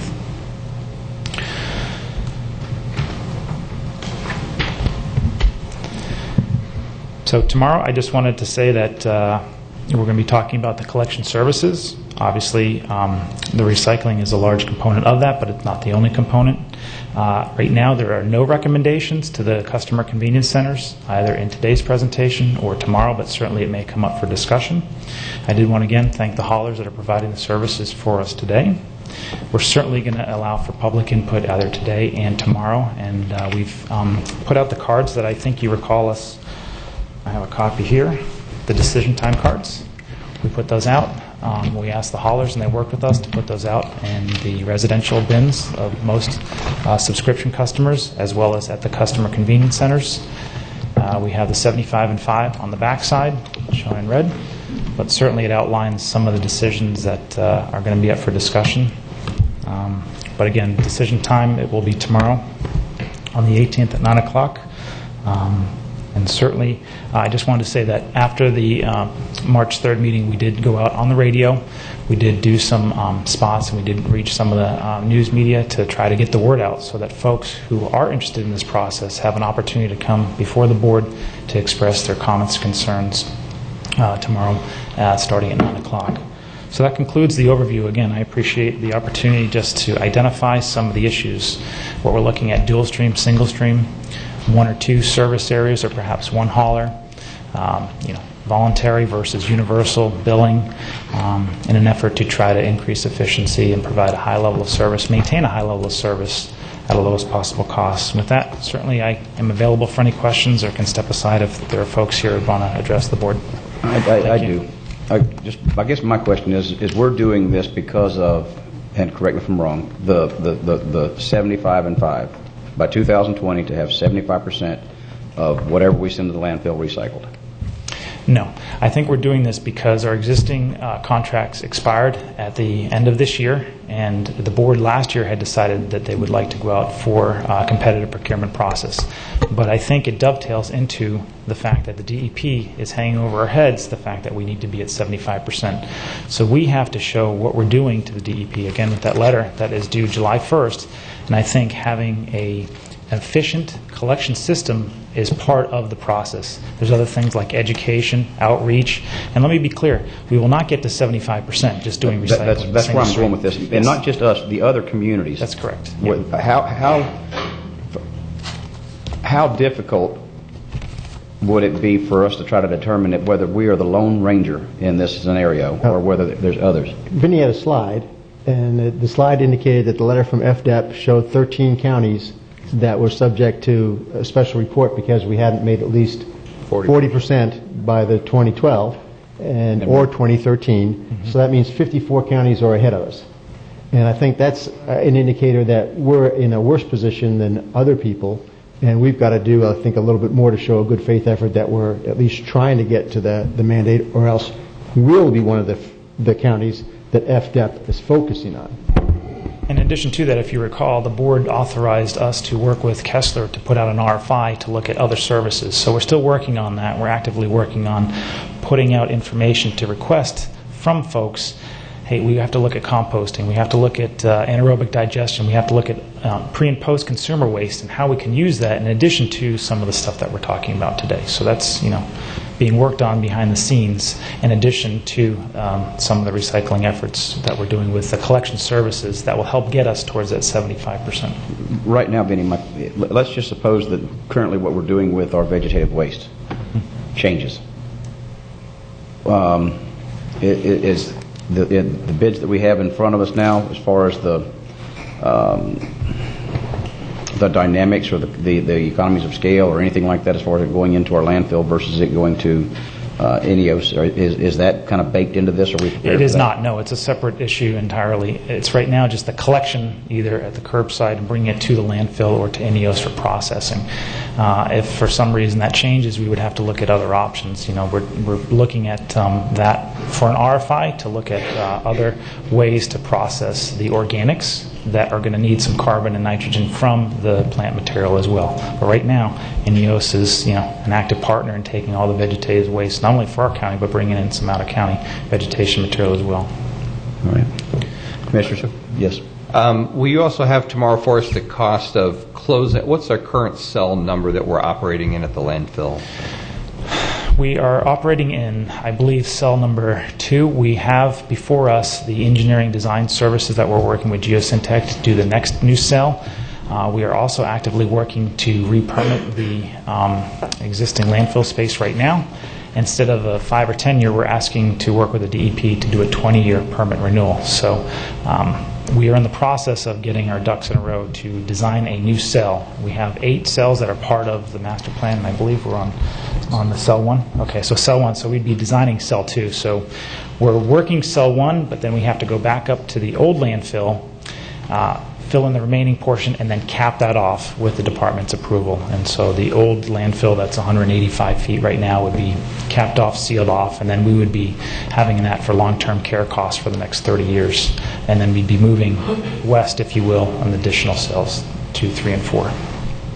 Because what I'm looking at is if we get to the 75%, that alters the life of the cell. Yes. And what we have to keep in reserves to open and close obviously change dramatically. So if we can make sure we have those cost figures tomorrow, because that can weigh in on the cost side on the back end, but that's still, the opening of a cell is what, $6 million? Yeah, it's about $4 to $6 million. Yes, each and cell. then closing is that or more potentially, mainly because some of the dirt capping expenses. Yeah, the leachate and some of the monitoring wells and some of the landfill gas that has to be captured as well, yes. We'll have those numbers tomorrow. Right. So the longer that can be stretched, the better off we are. Right. If we do nothing right now, we have capacity till 2058.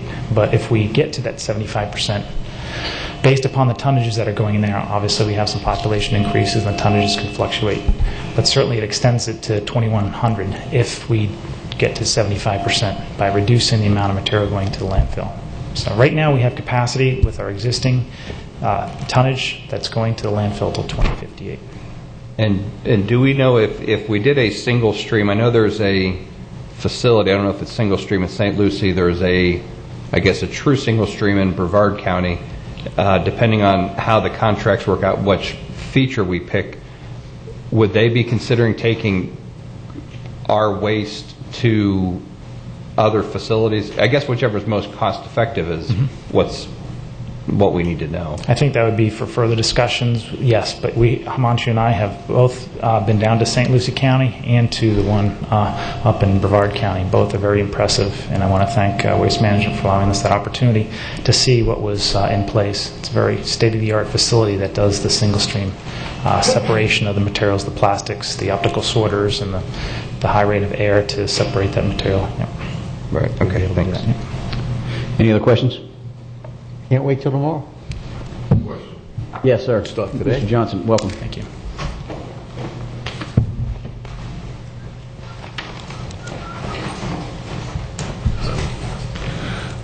Bob Johnson, Carlin Subdivision. After we jumped through all the loops, senior citizens carrying out these garbage pails, so forth, we still don't have a guarantee that after this is all said and done that we're going to reach 75%. So somebody's going to squeeze us for the last 10% that we didn't have, and we've already spent a lot of money on this. What's the guarantee that we're going to reach 75% on the implementation plan that they just proposed? I'm not sure that we can reach that 75%. We have a guarantee. There is no I'm not guarantee. sure. I mean, Bob Solari, for instance, his city's exempt from this. Is he participating in this vote tomorrow? Yeah, he'll be I don't know. I don't know. Joe, do you live in the area that's affected here for a vote? We need to have the people. It seems like county commissioners that are going to be impacted to be the ones to do the vote. I may be wrong, but no, I'll be impacted. Thank you very much. There is no guarantee. At the end of the day, this may work if all the citizens of Indian River County get behind it. And if they don't, it has no chance of working. I guess we was looking at proportionate share of exposure. If the city of Vero Beach is not part of the program, their waste that's not being recycled goes against our mandated total, and do they get a pass on it? I mean, that's, and Indian River Shores, I think they were looking at opting in on their own into the contract, but that would be. That's correct. That's part why we try to do a waste composition study to try to find out where some of the material is coming from geographically. We did reach out to other municipalities to see if they wanted to be part of this process. If you recall, we're all part of the SWID. That's why there's interlocal agreements that allow the haulers to go out and collect the recycling material. But again, if you remember, the solid waste is separate. So Orchid, Indian River Shores, City of Vero Beach have their own. Even Sebastian has their own contract with their haulers, or the city has their own folks. But that's something that we have to do, is to get the education out, probably do another waste composition study after the single stream to try to determine if the amount of recycling material has dropped, and look at where that material is coming from. Is it education? Are we not doing a good enough job to make sure that folks know that they can separate this material? And obviously, like you had said, Commissioner, the costs associated with adding that material, either to maintain it, to dispose of it, or to build new cells to accommodate it. I don't know if that answered your question fully, but... Well, I guess if they're not participating, they should pay a higher cost on a SWID fee if the other people are participating under the franchise agreement and they're paying for their portion, but the municipalities may not be.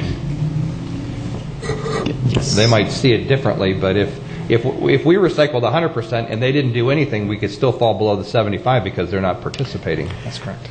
Commissioner Himanshu Mehta, Managing Director, the recycling is provided by solid waste throughout Indian River County. It includes all the municipalities. Well, I know currently, but if we went to a single stream once a week pickup, we would still provide that to all the municipalities. I thought when we looked at the MRF proposal that would change. Or is that the one part that we're working on still and getting more information on? That's a separate project that we're looking at in the future. But when it comes to any changes that we talk about tomorrow in terms of staying with our blue bins or going with a single stream cart, the recycling part of that is covered for the entire county. We include that cost in the assessment for all residents. So all the municipalities are part of that recycling pickup. On the recycling side, I'm thinking of the benefit of a MRF facility, single container, single pickup, non-segmented recyclables. Well, even on that option, briefly, all of the garbage with our interlocal agreements, all of the garbage generated by the municipalities comes to the Indian River County landfill. They don't take it anywhere else. So if we were to build a facility at the landfill to sort all that, we would still get their garbage, and then we would process it. First, I was thinking more of it potentially being exported to existing facilities to the north or south. Sure. Right. But right now, with the interlocal agreements that we have in place, the disposal cost is included in the assessments. All of the garbage does come to the main landfill. Right, okay. Because a MRF is about 10 or 12 million, depending on the volume you want to process. Sure, and the cost could be higher. And that's why we're going to do the process to get some of that information and bring that back to you in the future. Okay. Commissioner Fletcher. Thank you, Mr. Chairman. Mr. Johnson raised an issue that perhaps maybe there would be two members of the commission that were not impacted, and I quickly stated that I was impacted. I am a resident of the city of Sebastian, and subsequently a subscription service is available to me. I do not choose to take that avenue. I happen to use 4 out of 5 of our recycling convenience centers where recycling happens best. And I estimate my personal recycling at about 75 to 80%, which I recently moved forward a presentation at CURB, and I think that we all can do it. So yes, I am directly impacted, and it's all of our responsibility. So I think we're all authorized to vote and to look forward to the future of this county. Thank you. Commissioner Slory? I just can't wait till tomorrow. Okay. Anybody else? Is there a spreadsheet involved in that? Anybody? There's lots. It's great. We have plenty of spreadsheets. You guys are busy tomorrow. Anybody from the public wish to speak at this time? Please come forward. Welcome. For the record, Larry Brown, 65th Street. I have read the proposal in detail, and I'd like to commend Director Burke and Himanshu for a really good professional package that was put together. It was well thought of and a lot of detail. What I have issues with is the service areas. The way the service areas are constructed, we're shutting out any small local business that might want to bid on it. I think it was around 2009, Commissioner Flesher started a discussion on small business local preference. There is no ordinance in Indian River County on local preference. However, there is one in Martin County, which Indian River counties are included. I'm not asking, nor do I think that we should have a local preference. I believe in a free market basis. I don't think government should be picking winners and losers. But the way this is constructed, we are excluding any small business who might want to bid. We have 2 service areas. This bid could be broken up into smaller sections and allowing any small business, local business, to bid on it. And I don't see any downturn for this. It would only be an advantage to the county. We could increase competition. We would get more bids. And without a preference, let the lowest qualified bidder prevail. Right now, we're shutting out, I believe, the smaller businesses. And I don't know how much money of the profit of a large national company stays locally in the area. So I'd ask the commissioners to look at, not only in this contract, but in any other service contracts, that we look at structuring it in a way that we could include the small businesses. Thank you. Before you leave, right now, I'm assuming you're talking about is we divided it in north and south, basically at State Road 60. What other kind of divisions? What do you have in mind? What would you suggest? It could be structured in north-south, east-west. You could isolate different areas like Wabasso, Gifford, or any other border areas. If I can on this one, though, I just want to be very sensitive. I think this touches on some issues that we may have in terms of the litigation that we have going on, so just be careful of the questioning or the discussion that's going on. Would it be and there is some litigation that is going on, so I respect what you're saying, but I guess my question that I would have I don't know about the litigation, but the areas the commission could determine, or the utility department could determine what would be appropriate. I think it should be looked at. We shouldn't exclude specifically when we can include them. And that would be my question that I'd like to just ask Vinny. You tell me if it's a yes or no, is why did we only break it down then into 2? That's fine. Because that's really what you're asking is yes. So, and I'd like to know if there's a reason behind it. There is an additional burden, administrative burden, but I think that would be outweighed by the benefits. Well, and that's what hopefully Vinny, why? What is the effect of, not logic behind, but what is the effect of not breaking down into subgroups, if you will, versus just 2 regions?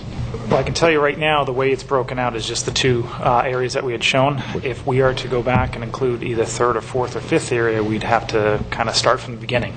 If you recall, back in December, we came to the board on December 6, 2014, to outline that we'd be going to 2 areas. The board approved that at that time, so that we then put the RFP out on January 6th. I think some of the rationale behind that probably was not to exclude anyone from the process, but was probably due to economies of scale. That's why if you looked at including that provision for having one hauler do the entire county, was to try to get the most number of folks involved from an economies of scale to probably have the lowest possible cost to the residents. Okay. Certainly, it's not outside the realm of possibilities to add a third, a fourth, a fifth area, depending on what those are. But if we do that, I just want to caution the board that, one, we would have to start from ground zero, and two, we are under some time-sensitive constraints. In other words, once the award is given, there is a plethora of things that have to happen behind the scenes, whether or not there's bins that have to be purchased, informational items that have to go out, educational brochures, and if there's service areas that are changing and or vendors that are changing, we have to communicate that. So it's not outside the realm of possibility to do that, but if we do that, we're already under some time constraint. We would have to then start from scratch to then redo a new process for those particular areas. And I hope I answered your And I question. appreciate all those concerns, and that doesn't necessarily bother me. But when you talk about the economies of scales with just the north and the south, and I haven't looked at what's going to be presented tomorrow, so just where I am with it, I'm assuming then that the comparing apples to apples for the service in Sebastian versus the service outside of Sebastian in that general area or for the north part of it.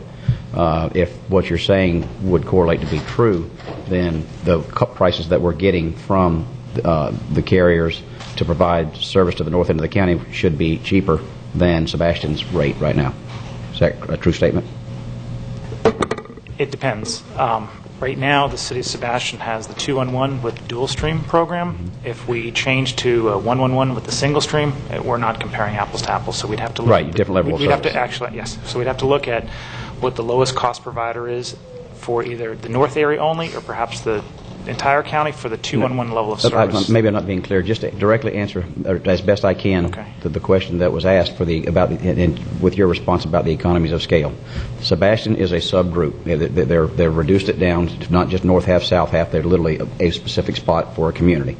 And so my question is whenever you compare apples to apples, which is the 211 that we have versus the 211 that Sebastian has, if that's what they have, and then with the bids comparing those two, what we're going to talk about tomorrow, if what you're saying is true about the economies of scale and it being so important, then Sebastian should not be cheaper than any of the counties. Well, Sebastian, if you recall, just renegotiated their contract with Waste Management. I think it's in effect right now, and I believe it runs till 2018. So they renegotiated a contract. If you look at the rates that we have prices that are in effect from 2008. So I can't compare the renegotiated contract I'm pricing talking about right tomorrow, now. Vinny. Okay, for tomorrow. I'll have those prices. I don't have those exact numbers, but I believe we have some. Let me just say this. We have some very aggressive pricing. I have to say that the haulers sharpen their pencils. I don't want to say something that's not true, but I believe that the pricing that we got is very competitive to what Sebastian is paying right now. And let me tell you, Sebastian is paying a much lower rate than our current voluntary folks right now. So they did a good job in negotiating with the haulers. The haulers did their scratching as well. But for our intents and purposes, and those numbers tomorrow, the numbers are very good in comparison to the city of Sebastian. Go ahead. Mr. Chairman, if I may, just my perspective of this is the waste haulers have they have two costs, basically. They have a fixed cost for doing business, and that's having an office here, workers' comp, trucks, equipment, all of that is a fixed cost. And so if we say there's 100,000 people in the unincorporated county and we have two zones, then they can take that fixed cost and divide it by 50,000 and they can calculate a rate. Now, if we break that into four zones of 25,000 each, that fixed cost now is spread over a fewer number of potential customers. And so that per cost would go up because now it's a smaller pool. In the case of the city of Sebastian, you had roughly 20,000 people, so they could calculate a price based on 20,000. I think if the city of Sebastian broke it into a north-south zone of only 10,000, their costs would be higher because they're not guaranteed of getting both, so they have to factor those costs out on the potential pool of customers. So, if we went to 10 zones of 10,000 each, that capital cost gets divided by a much, much smaller number, and then the bid price goes up. So a larger service area helps diffuse that fixed cost.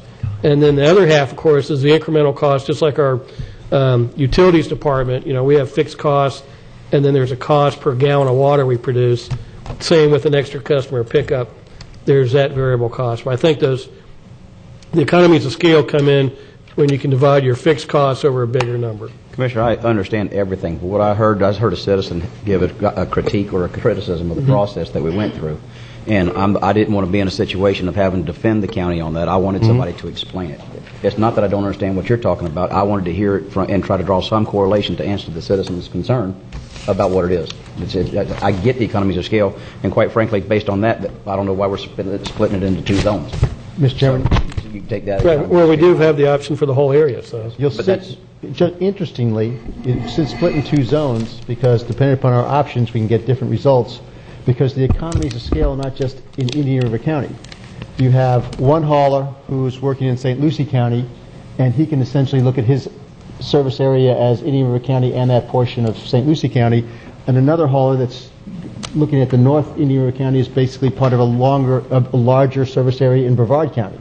So those economies of scale work differently based on where his other source of business is. And I don't know how this got up into the economies of scale necessarily. Yeah. That's if you divide the area into 10 sections, then you lose the economies of scale. Yeah. That's how you. No, I follow that.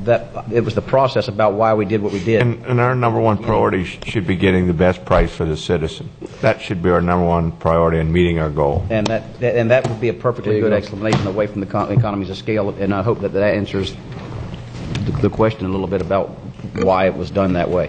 But I think that as we move forward with this, we're going to have plenty of opportunities for people to criticize every move in this whole thing and to critique it. And I think that we ought to be able to prepare those and answer them with forthright questions without beating around the bush. Well, if I could take a shot at it here, most of the vendors, if you looked at their pricing, most, not all, of the vendors did give us a better price for the whole county than they would independently for the north or the south area. So I think that shows that they're in recognition of those economies of scale. And kind of to what Joe said, we divided this up into either 1 or 2 service areas, not in an attempt to exclude anyone. That certainly wasn't the intent. That was in an effort to get the lowest rate for the citizens and the customers of those haulers. Thank you. Mr. Johnson, welcome. Right now we have 27% goal that we've achieved. I might assume that I didn't hear a response. By implementing this, we're going to reach our goal of 75%, or no? We're going to attempt to reach our goal. There's no guarantees. We are trying everything we can to meet the goal that the state has put in front of us. There's no guarantees. We're looking at all our options to try and get to that goal. I think we're fortunate that our franchise expired around this time when we're going to have to make changes in how we do business to meet the goal the state has put in front of us. And we're going to make every attempt to do that. All right.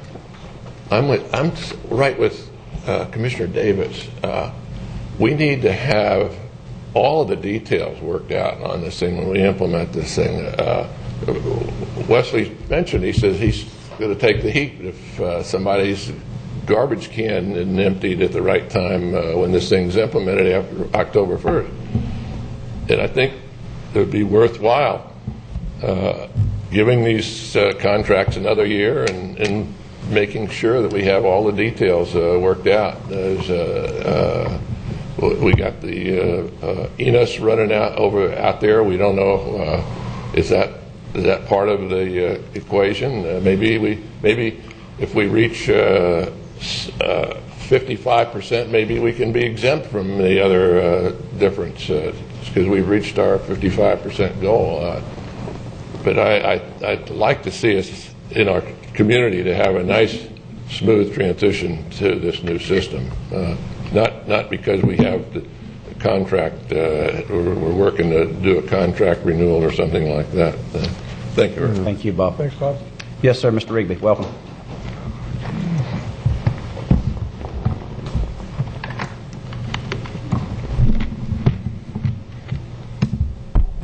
My name is Bill Rigby. My address is 8465 59th Avenue, Vero Beach, Florida. I'm going to address two issues today. The first issue I want to address is the one that the attorney made for us, the litigation. And I feel that in this whole process, that's what's going on now, that it's been now about, I think, since 2008, that there's not been anything in there for small business. And I'm saying now is the time for it. Even if there's no litigation, if there is a litigation or anything, there should be something here for small business. This commission and this staff had the opportunity now to enforce small business. It don't have to be the Rick B's or whomever. It could be anybody that have an opportunity to come in here and do small business in this community should be able to do it. Now, if you look at the process that's going on, I read the whole, the whole contract of Okaloosa. I turned around, I read the whole contract of the one that the county has put forward now. If you look at the process of the contract, and a lot of times I hear the word in this chamber is that, well, anybody can bid on it. But if you look at the concept of the contract, anybody can bid on that contract. That contract, again, was designed for big business. There was nothing, I had to write something, I'm not going to go on that, in order to get language in the contract for small business. You cannot tell me from 2003 to 2015 that you couldn't have not put something in that contract for small business. Not subcontracting. I've been through subcontracting. But you could have put something in at this time where Hispanic, African American, Indian, Asian, any small business should be able to come in and bid on this contract. It should not be designed where that just the big boys. Let me say this, I have nothing against the big boys, because most all the big boys, I know them all, they're my friends, I call them my friends. But something should be in this contract now for small business, barring litigation. Something should be there now, and you have the opportunity now to do it. You can't tell me that you got the north, the south side, and I hear what staff is saying, you got north, south side, you got a whole area. I don't know what's going to become a convenience center or whatever, but you still have the north, the south side. There should be something in this contract now for small business. But I've said this before, I'm going to say it again this day. I will not rest until my children, my grandchildren have something in this county to do. Whether it's janitorial, whether it's garbage, or whatever. I won't rest until they have something in this county to do. You have the opportunity to do it. Staff has the opportunity to do it. But do they do it? No. It's the same thing. All I ask is give them a chance. They deserve it. I heard the young lady today speak on that for the children from 3-year-old and coming up. Well, I have grandchildren and children that need to work in this community. Born and raised here. Forget about me. Look at my children and my grandchildren. Thank you. Thank you, Mr. Rigby. Anybody else from the public wish to speak? Okay. There was no action necessary on that, was there? We're going to fix it. Just for everybody that's interested, and just to let everybody know. And Joe, I don't know whether there's enough time to be beneficial on the website, but let everybody know about this. Is it? Okay. That'll be tomorrow. Is it 9:30 or 9? 9 o'clock. Friday's 9:30. Okay. Tomorrow from 9 until pack your lunch. And Brian, you were closer. No, it's closest to you. He's on that side. I know it. He was keeping it away from me. And so here we go. If there's no further business to be transacted at this time, I now declare this meeting adjourned.